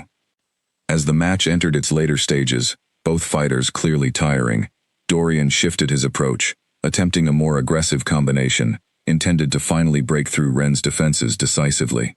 Ren recognized the shift in his rhythm and moved to counter, but the exchange proved closer than any before it, Dorian's superior reach and experience, nearly catching her off guard in a way her earlier caution had successfully avoided. For one tense moment, as Dorian's strike came dangerously close to landing with full force, something flickered across Ren's expression, a flash of instinct rising faster than conscious thought, faster than the careful control she had spent the morning reinforcing in her own mind. Her eyes, for just a fraction of a second, seemed to catch the light differently than they should have, though the moment passed so quickly that most of the watching crowd dismissed it as a simple trick of the shifting afternoon sun. She recovered instantly, redirecting Dorian's strike and countering with a decisive movement that finally brought the match to its conclusion, sweeping his balance and bringing him firmly, though gently, to the ground, in a controlled takedown that left no doubt about the outcome while causing no real injury. The training yard fell into stunned silence for a long beat before erupting into a mixture of murmured reactions, some impressed, some still visibly wary, all clearly affected by what they had just witnessed. Dorian rose to his feet without hesitation, offering Ren a genuine respectful nod, and told her, loud enough for the surrounding crowd to hear clearly, that she had bested him fairly, and that he had rarely faced an opponent capable of matching his own skill so closely. His public acknowledgement carried significant weight among the gathered pack, and Ren felt a measure of the tension in her chest ease slightly at hearing it. Ronan stepped forward to formally close the match, addressing the crowd directly and reminding them of what they had just witnessed. Skill, discipline, and restraint demonstrated openly and honestly before the entire pack. He reiterated his intention to extend continued sanctuary to Ren under Blackwood's protection, and asked, formally, whether any among the gathered leadership wished to voice further objection now that they had seen her abilities firsthand. Silas remained silent for a long moment, clearly weighing his lingering reservations against what he had just witnessed. Finally, he stepped forward and admitted, with visible reluctance but genuine sincerity, that the demonstration had eased at least some of his concerns regarding her character and discipline, though he maintained that the larger question of the danger her presence continued to invite remained unresolved. He suggested that continued vigilance regarding the threat against her remained necessary, a point Ronan readily agreed with. With no further formal objections raised, the crowd began to disperse, the tension that had defined the stronghold's atmosphere over the past week visibly easing, at least among the majority of the pack who had witnessed Ren's disciplined performance firsthand. Grady and Alden approached to offer their enthusiastic congratulations, and even a handful of warriors who had previously kept their distance now approached with cautious, respectful acknowledgement. As the crowd thinned, Ronan made his way toward Ren, his earlier tension finally easing into something closer to quiet pride. He told her that she had handled the match exactly as needed, striking the careful balance between honest demonstration and restrained control that the situation had demanded. Ren accepted his praise with a tired but genuine smile, the physical exhaustion of the match finally catching up with her now that the adrenaline had begun to fade. But even as relief settled over the training yard, a quiet unease remained lodged in Ren's chest, unseen by anyone but herself. She knew, better than anyone watching, exactly how close she had come during that one tense exchange to losing the careful control she had worked so hard to maintain throughout the match. The flicker of instinct that had risen in that dangerous moment had not fully surfaced, not enough for anyone to clearly recognize it for what it truly was.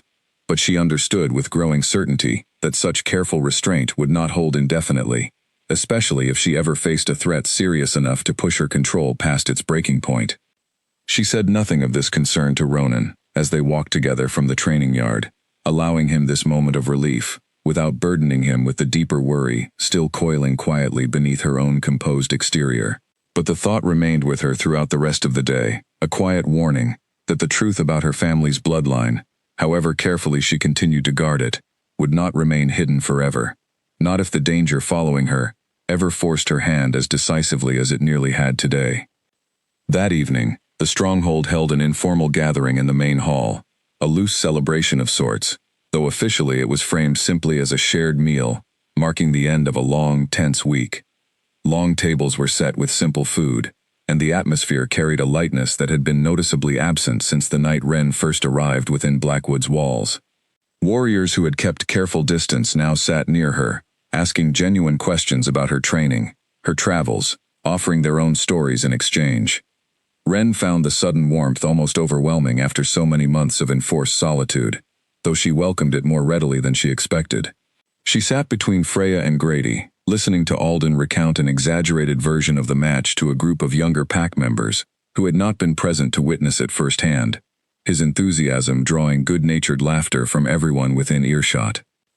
Ronan observed the gathering from his place at the head table, a rare, unguarded contentment settling over his expression as he watched the pack's mood shift so visibly in Ren's favor. Corwin, seated beside him, noted the change as well, admitting quietly that he had not expected the demonstration to shift opinion quite so thoroughly, though he remained cautious about declaring the matter fully resolved. Even Silas, seated near the far end of the hall, participated in the evening's lighter mood, engaging in quiet conversation with Hollis about matters unrelated to the day's events, though his gaze drifted toward Ren more than once throughout the meal, his expression thoughtful, rather than openly suspicious now. As the evening wore on and the hall gradually emptied, Ren found herself once again near the familiar window that had become something of a quiet refuge for her over the past week, watching the last of the gathering disperse into the cool night air outside.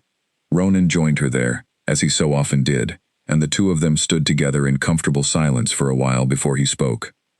He told her, with quiet sincerity, that watching her earn his pack's respect today had confirmed something he had already begun to believe in the days since her arrival, that she belonged here, regardless of whatever danger continued to follow her, regardless of whatever secrets she still felt unable to share. Ren absorbed his words carefully, grateful beyond what she felt able to properly express, though the earlier unease from the match still lingered quietly beneath her outward calm. She considered, briefly, telling him about the moment during the match when her control had nearly slipped, when the deeper truth of her heritage had risen dangerously close to the surface. But exhaustion and the warmth of the evening's unexpected acceptance made her hesitant to introduce that heavier concern just yet, and she told herself, perhaps too easily, that there would be time enough to share it later, once she had found the right words to explain something she had spent her entire life learning to keep hidden. As the night deepened and the stronghold finally settled into quiet stillness, Ren allowed herself, for the first time in longer than she could clearly remember, to simply rest without the constant, exhausting vigilance that had defined nearly every night of the past year. Yet even as sleep finally claimed her, the quiet warning from earlier in the day remained lodged somewhere deep within her, patient and unresolved, waiting for the moment it would inevitably resurface.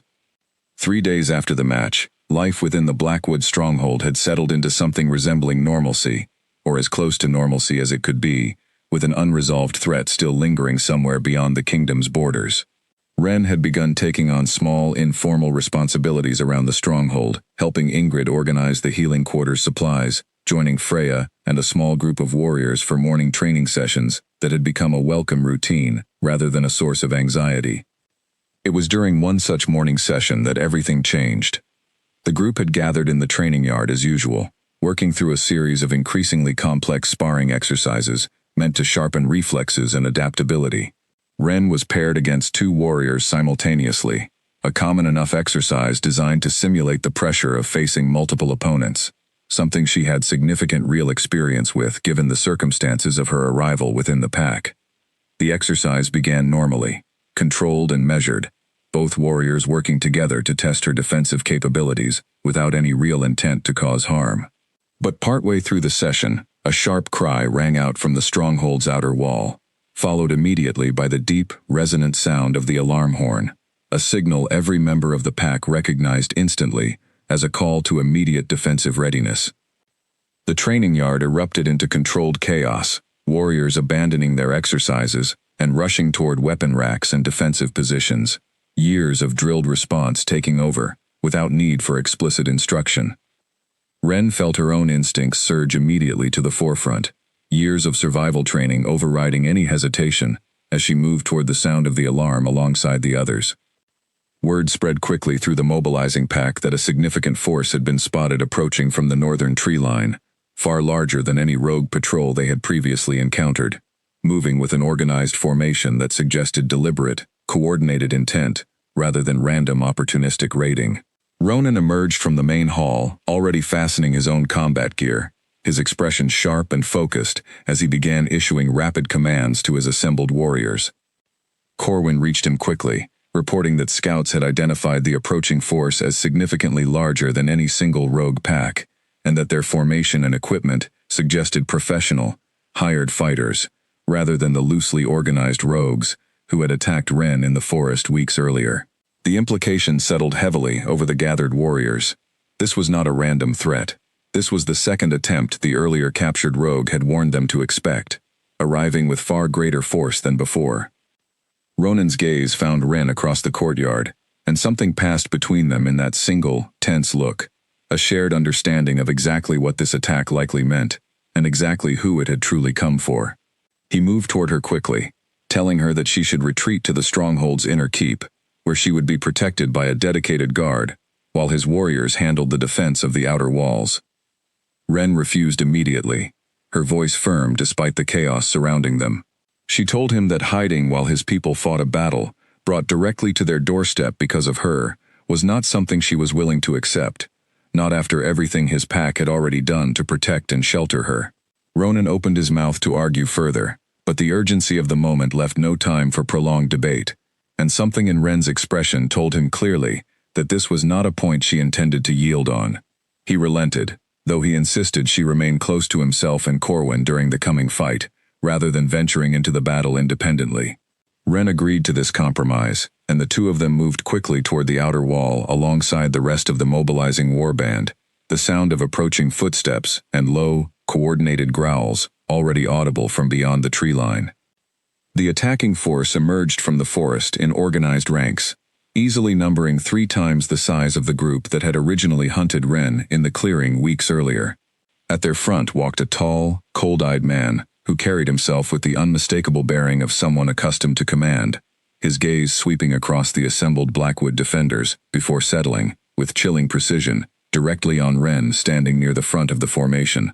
He called out across the open ground, his voice carrying clearly despite the distance, addressing Ren directly, by a name Ronan had not heard before, a formal title that seemed to carry old significance the way it settled over the assembled crowd. He informed her, with cold formality, that her continued survival had become an unacceptable complication for those he served, and that he had been sent with sufficient force this time to ensure the matter was finally resolved. Ren's expression hardened, old fear and old fury rising together behind her carefully controlled features. She called back, her voice steady despite the danger bearing down on her, that whoever he served would find this particular resolution significantly more costly than they anticipated. The battle that followed erupted with sudden, brutal intensity, the attacking force pressing hard against the Blackwood defenders in coordinated waves, clearly designed to overwhelm through sheer numbers and relentless pressure. Ronan fought at the front of his warband, his own considerable skill on full display, as he met the first wave of attackers with fierce, decisive strength, Corwin fighting close beside him, the two moving with the practiced synchronization of warriors who had fought alongside each other for years. Ren, true to her word, refused to retreat to safety, instead fighting alongside the defenders with the same fierce determination she had shown in the forest clearing weeks earlier, though now surrounded by allies rather than facing overwhelming odds entirely alone. She moved through the chaos of battle with practiced precision, defending fellow warriors when they found themselves overwhelmed, striking decisively against attackers who pressed too close. But as the battle wore on, and the sheer scale of the attacking force began to tell against even Blackwood's well-trained defenders, the tide began to shift dangerously. Several of Ronan's warriors fell back with serious injuries, and the cold-eyed commander leading the attack pressed his forces harder, clearly sensing an opportunity to break through the Blackwood defense and reach his true target directly. It happened in a single, terrible moment. Grady, fighting near Wren's position, found himself suddenly overwhelmed by 3 attackers at once, his defense faltering under the combined pressure. Wren saw the danger an instant before it fully materialized, watched as one of the attackers raised a weapon poised to strike a blow that would leave Grady with no chance of recovery. Something inside her broke free. The careful control she had maintained for months, the discipline she had exercised so rigorously, even during the tense pressure of her formal match against Dorian, shattered entirely in the face of watching someone she had come to genuinely care for face a fatal blow. A surge of power rose through her with overwhelming force, and for one suspended, breathless moment, the world around her seemed to slow, every movement of the surrounding battle stretching into crystalline clarity. She moved faster than anyone watching could fully track, closing the distance to Grady's position in what seemed like a single impossible step, intercepting the fatal blow with a strength that sent the attacking warrior flying backward through the air to crash heavily against the ground several yards away. As she straightened, the fading afternoon light seemed to catch something in her eyes, a brief, unmistakable flash of gold that held none of the natural coloring anyone present had witnessed in her eyes before. The effect on the battlefield was immediate and profound. Attackers and defenders alike faltered mid-motion, the sudden display of overwhelming, unnatural power drawing every eye toward Wren's position. Even the cold-eyed commander, watching from his position at the rear of his forces, went momentarily still, his expression shifting from calculated confidence to something that looked disturbingly close to genuine alarm. Ronan, fighting several yards away, turned at the sudden shift in the battle's energy, and saw Wren standing protectively over Grady's fallen form, her posture radiating a kind of power that went far beyond anything he had witnessed from her before, even during their first encounter in the forest clearing. Her expression carried fierce, protective determination, and something in her bearing now seemed to command the very air around her, an authority that felt ancient and undeniable. For a long, suspended moment, the battle hung in uncertain balance, both sides processing the sudden, dramatic shift that Wren's revealed power had introduced into the equation. Then the cold-eyed commander, recovering his composure, called out a sharp command to his remaining forces, and the attacking force began a rapid, organized retreat, clearly unwilling to continue pressing an assault against an opponent whose true capabilities had just been so dramatically revealed. As the attackers withdrew back toward the tree line, disappearing into the forest as quickly as they had emerged from it, a stunned silence fell over the Blackwood warriors, who remained standing in the aftermath of the sudden, brief, and devastating battle. Wounded warriors were quickly gathered and tended to, the immediate danger having passed, but the deeper shock of what they had just witnessed lingered heavily in the air. Wren stood at the center of the training yard, her chest heaving, the golden flash in her eyes slowly fading back to their natural color as the surge of power that had carried her through the critical moment began to recede. She looked down at her own hands, still trembling slightly from the intensity of what had just happened, and felt the full weight of every eye now fixed upon her, no longer merely curious or wary, but filled with something closer to awe, and in some cases, renewed fear. Ronan approached her slowly, his expression carrying a complex mixture of relief, concern, and a dawning understanding of exactly how much deeper her hidden truth ran than even he had previously suspected.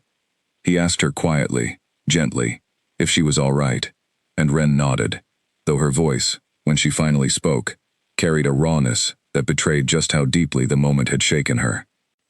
She told him, quietly enough that only he could hear, that what he had just witnessed was the very truth she had been so desperately trying to protect since her arrival, the true nature of her family's bloodline, the reason powerful forces across the wider shifter world had deemed her family, and now her alone, too dangerous to be allowed to continue existing.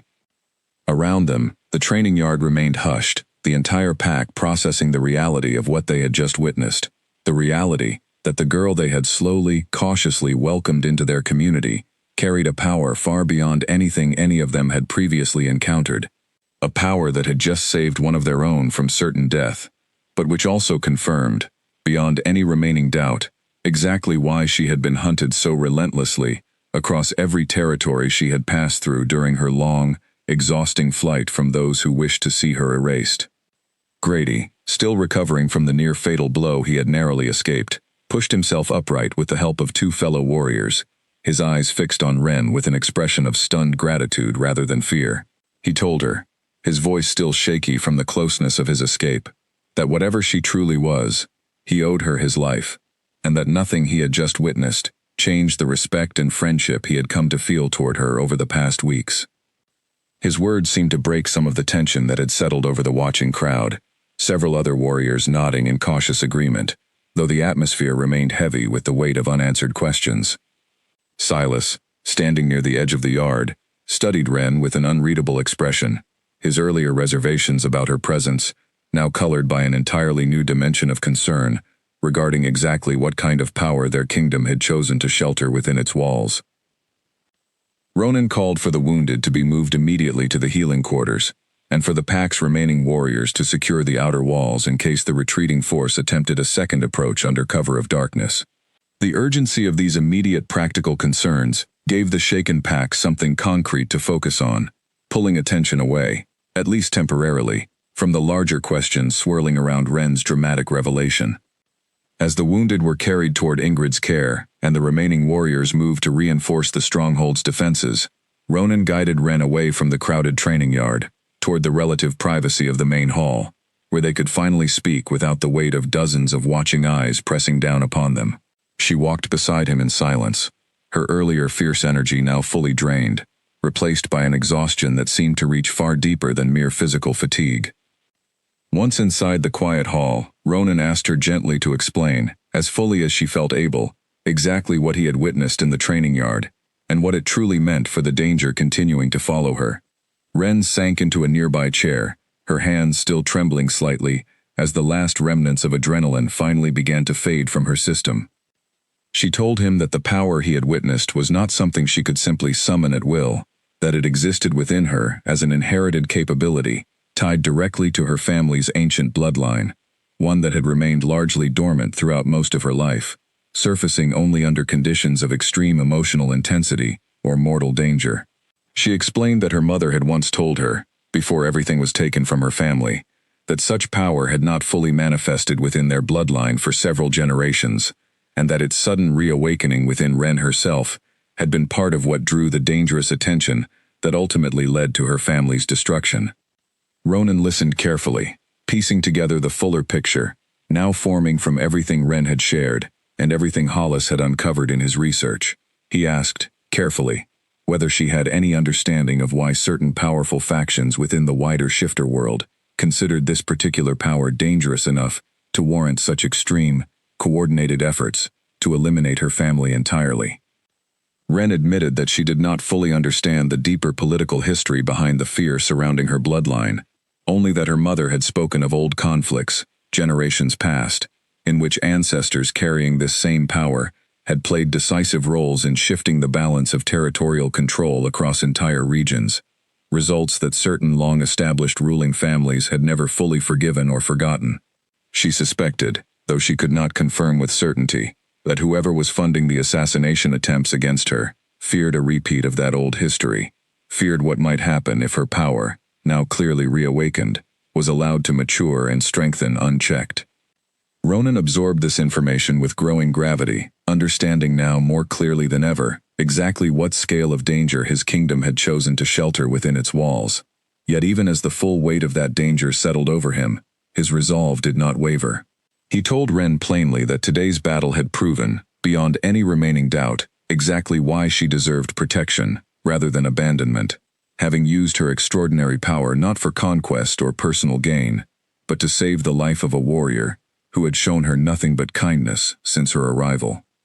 Ren looked up at him, something fragile and hopeful flickering behind her exhausted eyes, and asked quietly whether this revelation changed his willingness to continue sheltering her, given the far greater scale of danger and political complexity it now clearly represented. Ronan did not hesitate in his response, telling her firmly that if anything, today had only strengthened his conviction, having witnessed firsthand the depth of character and genuine care behind the power she carried. As their conversation drew to a close, Corwin entered the hall with an update on the Pack's defensive preparations, informing them both that the outer walls had been fully secured, and that scouts had confirmed the attacking forces' retreat had continued well beyond the northern border, with no immediate sign of a renewed assault. He paused, studying Ren for a long moment before addressing her directly, his earlier caution now tempered by clear, genuine respect. He told her that whatever remained unknown about the full scope of her abilities, or the danger still following her, today's battle had settled any remaining doubt in his own mind about her loyalty and character. Ren thanked him sincerely, grateful for the acknowledgement from someone whose earlier skepticism had been rooted in legitimate concern for his pack's safety, rather than simple prejudice against an outsider. As evening settled over the stronghold and the immediate crisis gradually eased into cautious, watchful calm, Ronan called together his senior advisors once more, this time to discuss not whether Ren deserved continued protection, a question that today's events had answered decisively, but how best to prepare his kingdom for the almost certain likelihood that the forces hunting her would return again, better prepared and more determined than ever to finish what they had started. Late that night, once the stronghold had finally settled and the wounded had been stabilized under Ingrid's careful attention, Ren found herself unable to rest, the events of the day replaying endlessly in her mind. She made her way to the quiet balcony overlooking the eastern hills, needing open air and distance from the tension still humming through the stronghold's corridors. Ronan found her there sometime later, having spent the past several hours coordinating additional defensive measures with his senior warriors. He joined her at the railing, and for a while neither spoke, both simply absorbing the quiet stillness of the night after the day's chaos.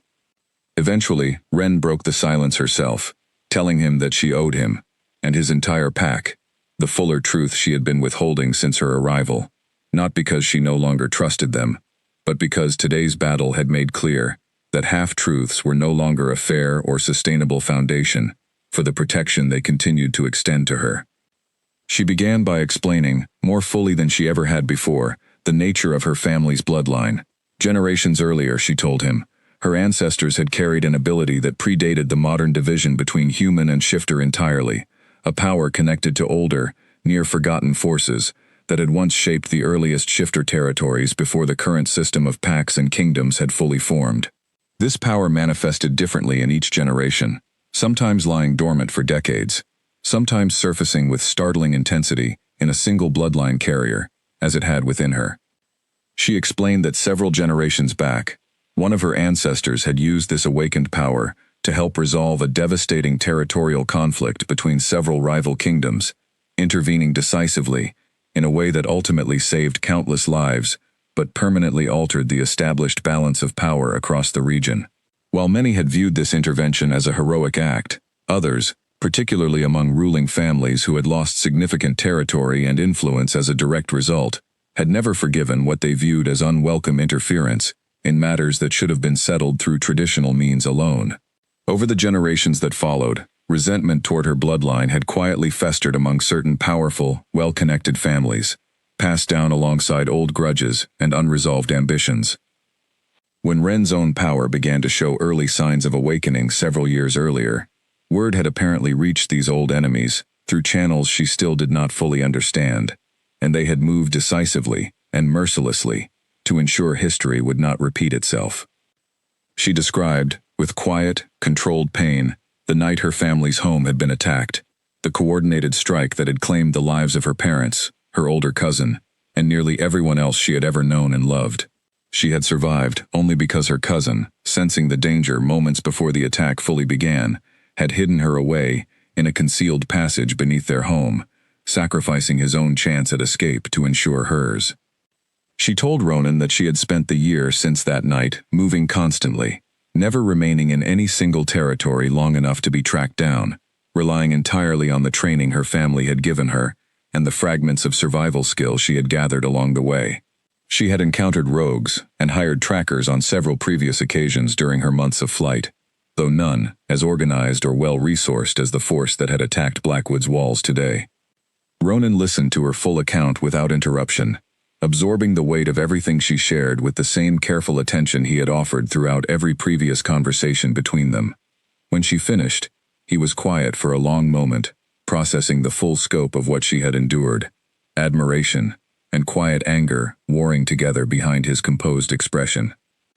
He told her, finally, that he was deeply sorry for everything she had lost, and that nothing about the power she carried, however dangerous certain factions considered it, changed his fundamental respect for the strength and resilience she had shown in surviving against such overwhelming odds for so long, entirely alone.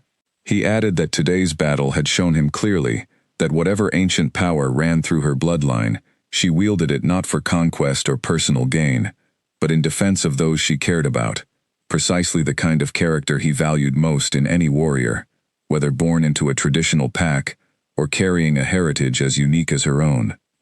Ren felt something loosen deeply within her chest at his words, a weight she had carried alone for nearly a year, finally beginning to ease now that it was shared openly with someone she had come to trust completely. She admitted that she had never expected to find anyone willing to accept the full truth of what she was without fear or suspicion clouding their judgment, and that his continued acceptance meant more to her than she felt fully able to express. Ronan turned to face her directly, his expression carrying quiet, unwavering determination, as he told her that regardless of how many more attempts the forces hunting her might make, regardless of how much greater their resources or resolve might prove to be, his kingdom would stand firmly behind her from this point forward. He said that today's battle had already demonstrated the strength of that combined resolve, and that he intended to ensure his pack was fully prepared for whatever challenge came next, no longer caught by surprise as they had been today. He asked her, gently, whether she had any further information that might help them anticipate the next move from those hunting her, any detail about the identity or resources of the cold-eyed commander who had led today's attack, or the powerful families who had apparently funded the effort against her bloodline for generations. Ren considered the question carefully, admitting that her knowledge remained frustratingly incomplete, pieced together from fragments her mother had shared before everything fell apart, supplemented by scattered rumors she had picked up during her months on the run. She did recall, however, one detail that might prove useful: the name of an old alliance her mother had once mentioned, a coalition of ruling families believed to have coordinated the original attack against her ancestors generations earlier, and likely the same coalition still funding the current effort to eliminate her. She was uncertain of the coalition's current strength or exact membership, but she believed the information might help Hollis and the other advisors narrow their understanding of exactly what kind of political and military force they were truly up against. Ronan thanked her for sharing this crucial detail, telling her that he would bring it to Hollis first thing in the morning, hopeful that the old advisor's extensive knowledge of Shifter Kingdom politics might help them piece together a clearer picture of the threat they now faced together. As their conversation wound toward its natural close, the two of them remained standing together at the balcony railing for a while longer, the quiet night air settling comfortably around them despite the weight of everything discussed. Ren finally admitted, with a vulnerability she rarely allowed herself, that sharing the full truth tonight had lifted a burden she had not fully realized she was still carrying: the isolating weight of facing an impossible danger entirely alone, with no one who truly understood the full scope of what she was fighting against. Ronan reached out, gently taking her hand in his own, and told her that she would never again have to face that burden in isolation, not while she remained within Blackwood's walls, and not, he added quietly, for as long as he had any say in the matter going forward. Ren looked up at him, something warm and hopeful blooming fully in her chest, for the first time since the devastating night that had taken everything from her, and found herself, for once, allowing herself to simply trust in the promise being offered, without the usual instinctive caution that had governed nearly every moment of her life over the past difficult year. The following morning, Ronan brought Ren's information to Hollis exactly as promised, the two of them sitting together in the Stronghold's small archive room, surrounded by aged scrolls and bound records collected over generations of Blackwood leadership. Hollis listened intently as Ronan relayed the name of the old coalition Ren's mother had once mentioned, his expression growing increasingly focused as he began searching through a stack of older records pulled from the archive's deepest shelves. After nearly an hour of careful searching, Hollis found a fragment of an old account that referenced a coalition, matching the description, though the record was frustratingly brief, offering little beyond confirmation that such a group had indeed existed generations earlier and had been involved in significant territorial disputes during that era. He promised Ronan that he would continue searching for additional records, reaching out through careful, discreet channels to trusted contacts in neighboring territories who might hold more complete historical knowledge. Ronan thanked him for his diligence, recognizing that piecing together the full picture of the threat they faced would take time that recent events suggested they might not have in abundance. He returned to Wren later that day with the modest information Hollis had uncovered, and though it offered little in the way of immediate actionable intelligence, Wren seemed grateful nonetheless for the confirmation that her mother's fragmented account had not been mere rumor or exaggeration. Over the following days, life within the stronghold settled into a new rhythm, one shaped by heightened vigilance following the attack, but also by a deeper sense of unity that had not existed before Wren's power had been revealed. Warriors who had once regarded her with cautious suspicion now approached her with genuine respect, some even seeking her guidance on combat techniques that clearly extended beyond conventional shifter training. Grady, in particular, made a point of spending time with her regularly, the bond between them strengthened significantly by the events of the battle. He told her, during one of their conversations in the training yard, that he had never properly thanked her for what she had done, and that he intended to repay the debt in whatever way she might eventually need, whether in future battle or simply in steady friendship during the quieter days ahead. Freya, too, continued their earlier sparring sessions, though now approaching them with an added layer of curiosity about the deeper power Wren carried. Careful never to pry too directly into details, Wren still preferred to keep private, but clearly fascinated by the glimpse of extraordinary capability she had witnessed firsthand during the battle. Even Silas, whose skepticism had run deepest among the pack's senior warriors, found himself gradually warming toward genuine acceptance, though he remained characteristically cautious in expressing it openly. He approached Wren directly one afternoon, admitting with blunt honesty that he had spent his career defending Blackwood's borders against every manner of threat, and that recognizing genuine strength and loyalty, regardless of its unconventional source, was a skill that leadership required of him. He told her plainly that he now counted himself among those willing to stand firmly in her defense, should the forces hunting her return again. Wren accepted his acknowledgement with quiet gratitude, understanding the significance of earning respect from someone who had approached her presence with such initial wariness.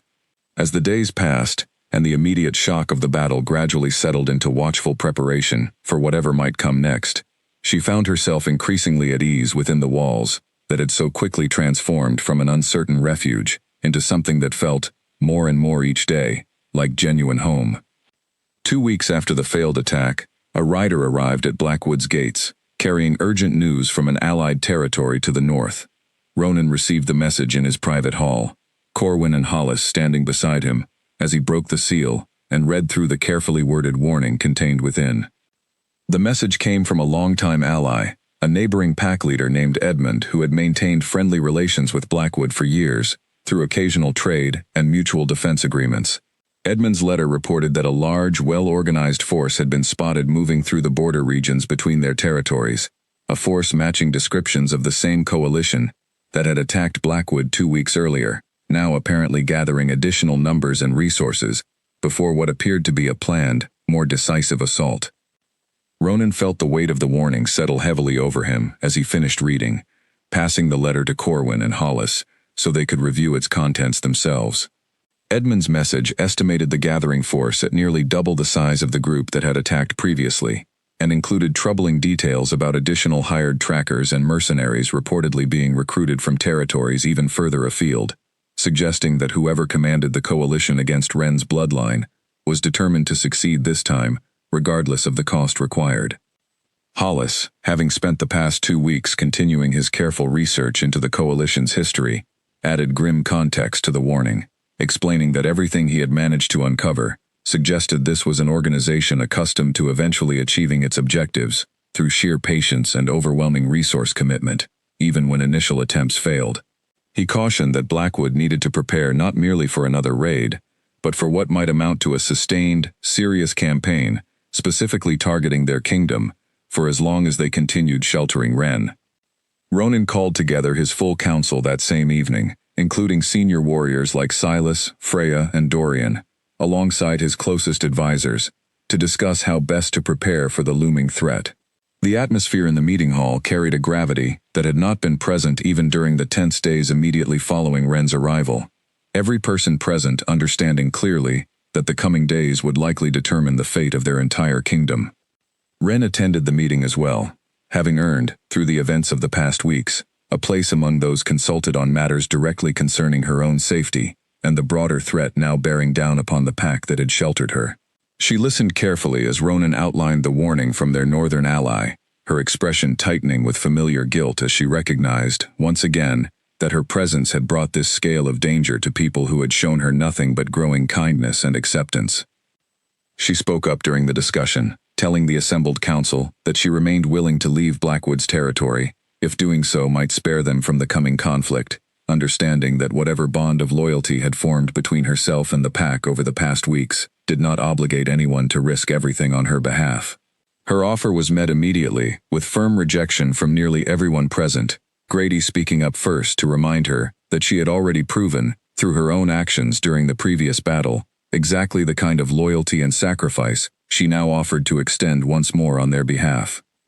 Ronan added, with quiet but unmistakable firmness, that Blackwood did not abandon those under its protection, simply because the cost of that protection had grown steeper, and that retreating now would not only fail to guarantee her safety, given the coalition's demonstrated patience and resources, but would also represent exactly the kind of weakness that would invite future threats against his kingdom, regardless of whether Ren remained within its walls or not.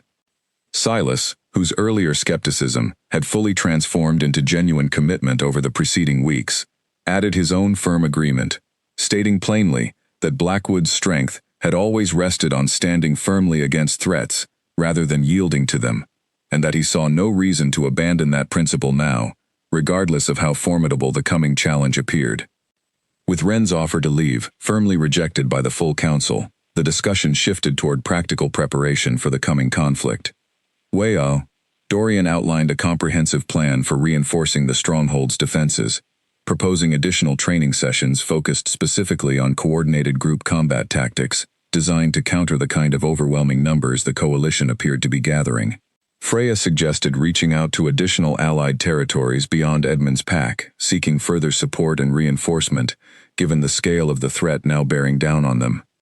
Ronan agreed with both proposals, immediately dispatching messengers to several allied kingdoms with formal requests for support, explaining the situation honestly, and asking for whatever assistance they might be willing to provide, whether in the form of additional warriors, resources, or simply advance warning, should the coalition's forces be spotted moving through their territories. Over the following days, the stronghold transformed into a hub of intense, focused preparation.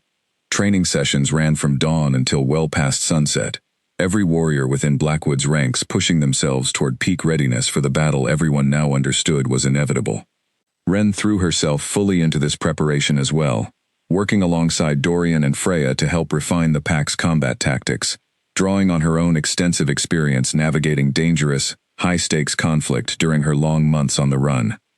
She also began, cautiously and deliberately, working to better understand and control the deeper power within her bloodline, recognizing that the coming battle would almost certainly require her to draw upon that power again, and that maintaining careful control over it, even under the extreme pressure of genuine combat, would be essential both for her own safety and for the safety of everyone fighting alongside her.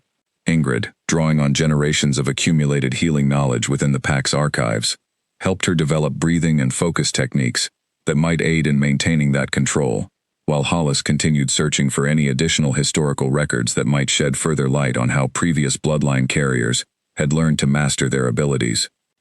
Ronan, meanwhile, divided his time between overseeing the stronghold's defensive preparations and continuing to strengthen the deepening bond that had formed between himself and Ren over the preceding weeks. Despite the mounting pressure and uncertainty surrounding the coming conflict, the two of them found moments, however brief, to simply be together, walking the stronghold's walls in quiet conversation, sharing meals in comfortable companionship, gradually building something neither of them had fully named yet, but which both clearly recognized as significant. During one such quiet evening, as the two of them stood together on the same balcony where Ren had first shared the full truth of her heritage, Ronan told her, with characteristic directness, that regardless of how the coming battle unfolded, he wanted her to know that his feelings toward her had grown into something far deeper than simple protective duty or strategic alliance. Ren, her guard having softened significantly over the weeks since her arrival, admitted in turn that she had come to feel the same growing connection, though the admission carried an undercurrent of fear given the very real possibility that the coming conflict might yet take everything from her once again, just as it had a year earlier.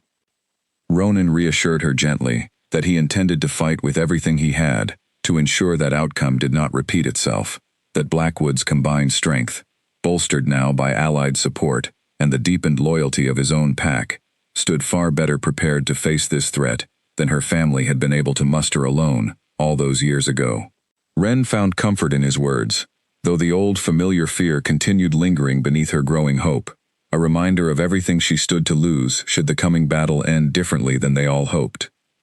As the days of preparation continued, word arrived that Edmund's pack, along with 2 additional allied territories, had agreed to send reinforcements to aid in Blackwood's defense, their combined forces expected to arrive within a few days, hopefully in time to bolster the stronghold's readiness before the coalition's forces made their move. Ronan received this news with cautious relief, recognizing that additional numbers would significantly improve their chances against the overwhelming force reportedly gathering against them, though he remained acutely aware that even combined allied strength might not guarantee victory against an enemy with seemingly unlimited resources and patience. Scouts continued monitoring the northern border closely, reporting periodic sightings of small coalition patrols testing the edges of Blackwood's territory, clearly gathering final intelligence before committing to their full assault. Each report heightened the tension within the stronghold further, every member of the pack understanding that the countdown toward inevitable confrontation had now entered its final stage. On the evening before the allied reinforcements were expected to arrive, Ronan called Ren aside for a private conversation, wanting to discuss the specific role she intended to play in the coming battle, and how best to coordinate her unique abilities with the broader defensive strategy his warriors had spent the past weeks refining. Ren proposed positioning herself near the center of the stronghold's defense, ready to intervene decisively wherever the battle's tide threatened to turn against them, much as she had done instinctively during the previous, smaller confrontation weeks earlier. Ronan agreed with the strategy, though he cautioned her carefully about the risk of overextending herself, reminding her that whatever power she carried, it still demanded significant physical and emotional cost each time she drew upon it fully. Ren acknowledged the warning, promising to exercise whatever restraint she could manage, while still remaining ready to act decisively should the battle's outcome truly hang in the balance. As their strategic discussion wound to a close, the weight of everything approaching settled heavily between them, both keenly aware that the coming days would test not only Blackwood's military strength, but the depth of everything they had built together since the night Ronan first found her fighting alone in that dark forest clearing. Neither spoke the fear directly, but it lingered unmistakably in the quiet space between them, a shared understanding that whatever happened in the coming battle would shape not just the fate of Blackwood's kingdom, but the fate of the fragile, precious connection that had grown between them against every likely expectation.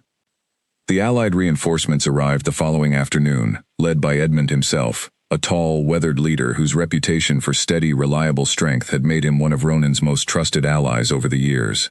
He greeted Ronan warmly despite the grim circumstances bringing him to Blackwood's gates, and asked immediately to be introduced to the young woman whose bloodline had drawn such extraordinary attention from forces powerful enough to organize a coalition spanning multiple territories. Ren met him with the same careful composure she had learned to project during formal introductions, though Edmund's warm, direct manner quickly put her more at ease than she expected. He told her plainly that he had heard the reports of her power from Ronan's earlier messages, and that rather than viewing her as a liability, he saw in her exactly the kind of extraordinary strength that alliances like his existed to protect and support, regardless of the risk involved. His words, and the genuine conviction behind them, offered Ren a small but meaningful measure of reassurance, amid the mounting tension of the days leading up to the expected assault.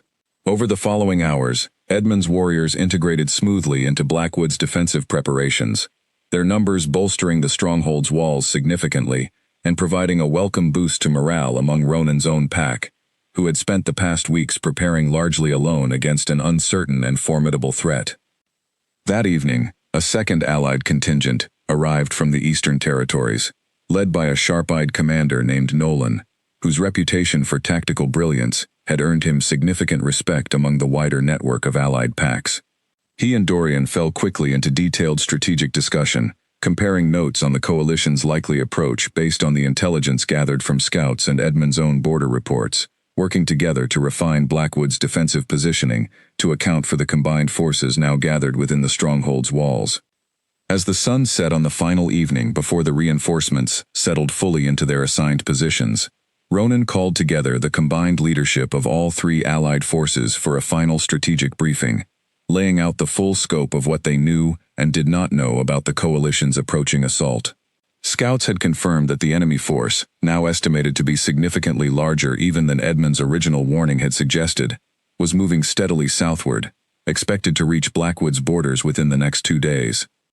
The briefing continued late into the night, every detail of the stronghold's defense examined and refined, contingency plans discussed for various possible scenarios, from a direct frontal assault to a more calculated attempt to breach the walls through stealth or subterfuge. Wren contributed what insight she could regarding the coalition's likely tactics, drawing on fragments of knowledge gathered during her long months evading similar hired forces, though she readily admitted that the scale of this particular threat exceeded anything she had personally encountered before. By the time the meeting finally concluded, exhaustion had settled heavily over every person present, though beneath that exhaustion ran a current of grim, determined resolve. Ronan thanked each of the assembled leaders for their commitment and support, acknowledging openly that Blackwood's chances of successfully defending against the coming assault had improved significantly, thanks to their willingness to stand alongside his kingdom in its moment of greatest need. As the gathered leaders dispersed to oversee final preparations within their respective units, Ronan found a quiet moment to speak privately with Wren once more, before the exhausting demands of the following days consumed whatever remaining time they might have together, before the battle began in earnest. He found her standing near the stronghold's outer wall, gazing out toward the darkened tree line, where the approaching threat would eventually emerge. He asked how she was feeling, given everything that had unfolded over the past several days. Wren admitted, with quiet honesty, that the scale of support Blackwood and its allies had extended on her behalf continued to humble her in ways she struggled to fully articulate, especially given how thoroughly alone she had been forced to face similar threats throughout the preceding year. Ronan reached for her hand, telling her gently that she would never again have to face such danger without allies standing firmly beside her, regardless of how the coming battle ultimately unfolded. Wren turned to look at him, the weight of everything between them settling into a quiet, steady certainty that neither felt the need to further put into words. They stood together in comfortable silence for a while longer, watching the stars emerge fully across the darkened sky above the stronghold's walls, each finding a measure of calm strength in the other's presence, before the demands of the following day's final preparations would once again pull them in separate directions. As the night deepened around them, both understood clearly that whatever the coming battle held in store, they would face it together, bound now by a connection far stronger than the uncertain circumstances that had first brought them into each other's lives. The coalition's forces emerged from the northern tree line 2 mornings later, exactly as the scouts had predicted, their numbers dark and vast against the pale early light, formations stretching further than any single glance could fully take in. Ronan stood atop Blackwood's outer wall, alongside Edmund and Nolan, watching the approaching army with the same grim, focused calm that had carried him through every major challenge of his leadership so far. Beside him stood Wren, her expression steady despite the overwhelming scale of the force arrayed against them, her hand resting lightly on the wall's stone edge as she studied the distant formations, searching for the cold-eyed commander who had led the previous, smaller assault. She found him quickly, positioned near the center of the approaching army, his bearing unmistakable even from this distance. Corwin arrived at Ronan's side with final reports from the assembled defensive lines, confirming that every warrior, from Blackwood's own ranks to the Allied reinforcements from Edmund's and Nolan's territories, stood ready at their assigned positions. Ronan nodded, drawing a slow breath as he took in the full scope of what was about to unfold, then turned to address the gathered leadership one final time before the battle began in earnest. He reminded them of everything they had prepared for over the preceding days, the careful coordination between Allied forces, the defensive strategies refined through countless hours of planning and drilling. He told them that today's battle would test everything Blackwood and its allies had built, but that he had never doubted, even for a moment, the strength and resolve of the warriors now standing ready to defend not just their territory, but the principle that no kingdom worth its name abandoned those who sought its protection out of fear. As the coalition's forces drew closer, their cold-eyed commander called out across the open ground, his voice carrying the same chilling formality Ronan remembered from the earlier confrontation. He addressed Ronan directly this time, offering a final opportunity to surrender Ren peacefully, in exchange for sparing Blackwood's kingdom from what he promised would be a devastating, thorough assault. Ronan's response came without hesitation, his voice carrying clearly across the distance separating the two forces. He told the commander plainly that Blackwood did not surrender those under its protection, regardless of the cost, and that whatever devastation the coalition intended to bring would be met with the full, combined strength of 3 Allied territories standing united against them. The commander's expression hardened at this refusal, and he raised his hand sharply, signaling the full weight of his assembled force forward in a coordinated, overwhelming charge.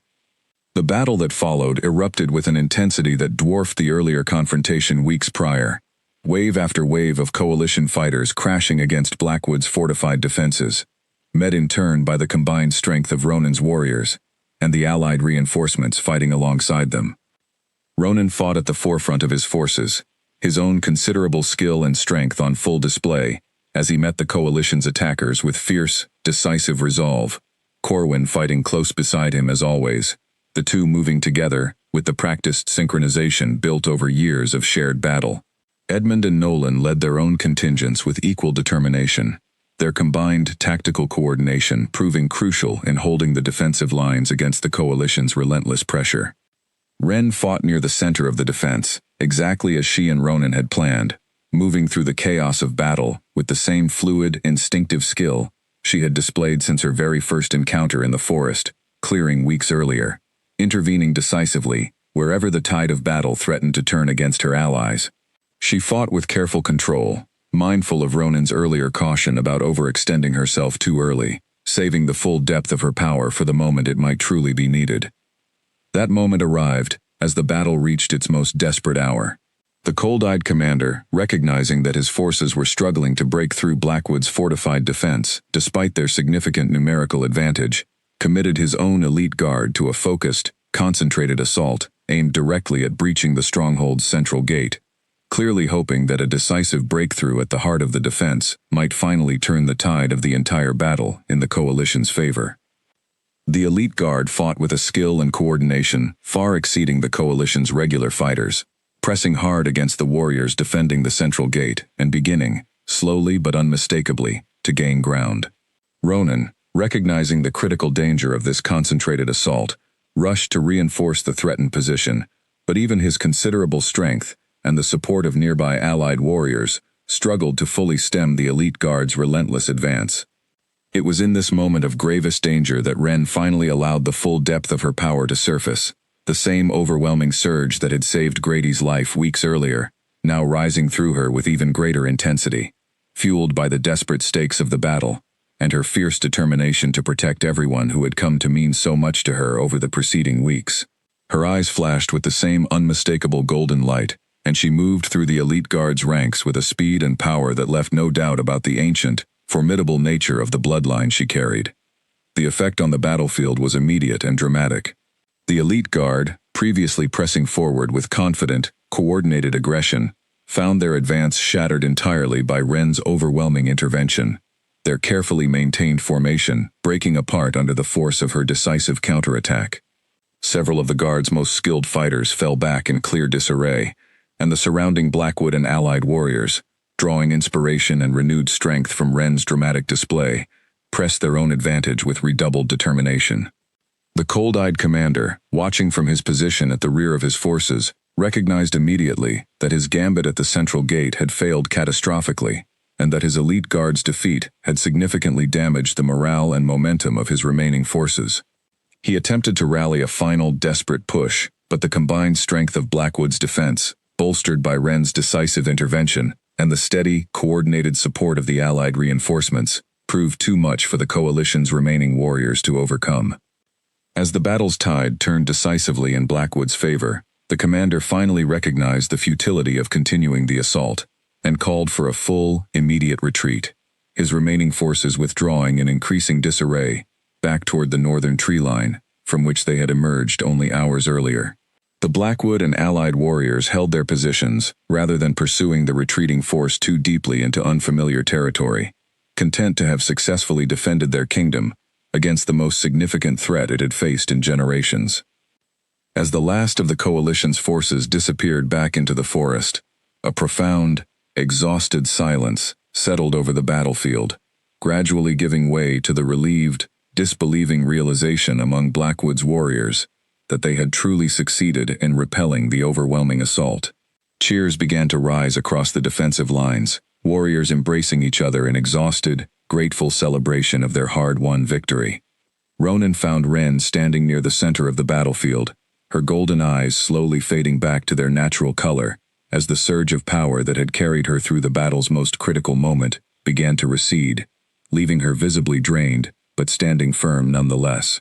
He approached her quickly, relief and admiration clear in his expression as he confirmed that she was unharmed. Wren nodded, though the exhaustion in her posture told him clearly how much the day's battle had demanded of her. She told him, quietly, that she had never expected to find herself fighting alongside such overwhelming, genuine support, after so many months of facing every previous danger entirely alone. Ronan pulled her into a firm, grateful embrace, telling her that today's victory belonged as much to her courage and sacrifice as to any strategic planning or combined Allied strength. In the days that followed, as Blackwood's kingdom began the process of recovering from the significant but ultimately successful battle, word spread quickly through the wider network of Allied territories about the coalition's decisive defeat, and about the remarkable young woman whose extraordinary bloodline had played such a crucial role in securing that victory.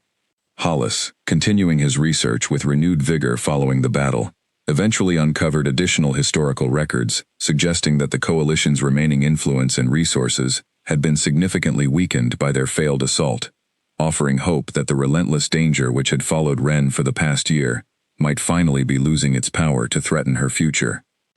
2 weeks after the battle, during a formal gathering held in Blackwood's main hall to celebrate the kingdom's hard-won victory and honor the sacrifices of every warrior who had fought to defend it, Ronan rose before his assembled pack and allied guests to make an announcement that had been building steadily within him since the very night he first found Wren fighting alone in that dark forest clearing. He spoke of her extraordinary courage, her fierce loyalty, and the remarkable strength of character she had demonstrated repeatedly throughout her time within Blackwood's walls, from her willingness to defend a stranger's life at the cost of revealing her own carefully guarded secret, to her steadfast refusal to abandon the kingdom that had sheltered her, even when doing so might have spared them from significant danger. He told the gathered crowd that he had come to recognize, over these past transformative weeks, that Wren was not merely someone deserving of his kingdom's protection, but someone whose presence had fundamentally strengthened and enriched everything Blackwood stood for. Turning to face Wren directly, his expression carrying open, unguarded sincerity before the entire assembled gathering, Ronan formally declared his intention to name her as his chosen partner and equal, asking her to stand beside him, not merely as someone under his protection, but as someone whose strength and leadership he wished to share his kingdom's future with completely. Wren, moved beyond words by the depth and sincerity of his declaration, accepted without hesitation, her earlier guarded caution having long since given way to complete, genuine trust in the man who had chosen to shelter her from the very first night of their unlikely meeting. The hall erupted into warm, enthusiastic celebration, warriors who had once regarded her with wary suspicion, now among the loudest in their genuine, heartfelt approval of their king's chosen partner. As the celebration continued late into the evening, Wren found herself reflecting on the extraordinary journey that had brought her to this moment, From a girl fighting desperately alone in the darkness of a forest clearing, hunted and hiding, to someone who had finally found not just safety, but genuine belonging, among people who had chosen, again and again, to stand firmly by her side, regardless of the danger involved. The girl the Alpha King and his army had once found fighting alone in the dark had, through her own courage and the genuine loyalty she inspired in return, become someone who would never again have to face any battle entirely by herself. Her extraordinary strength now matched by an equally extraordinary community of allies, friends, and, at long last, a partner who had chosen her completely, danger and all, from that very first fateful night.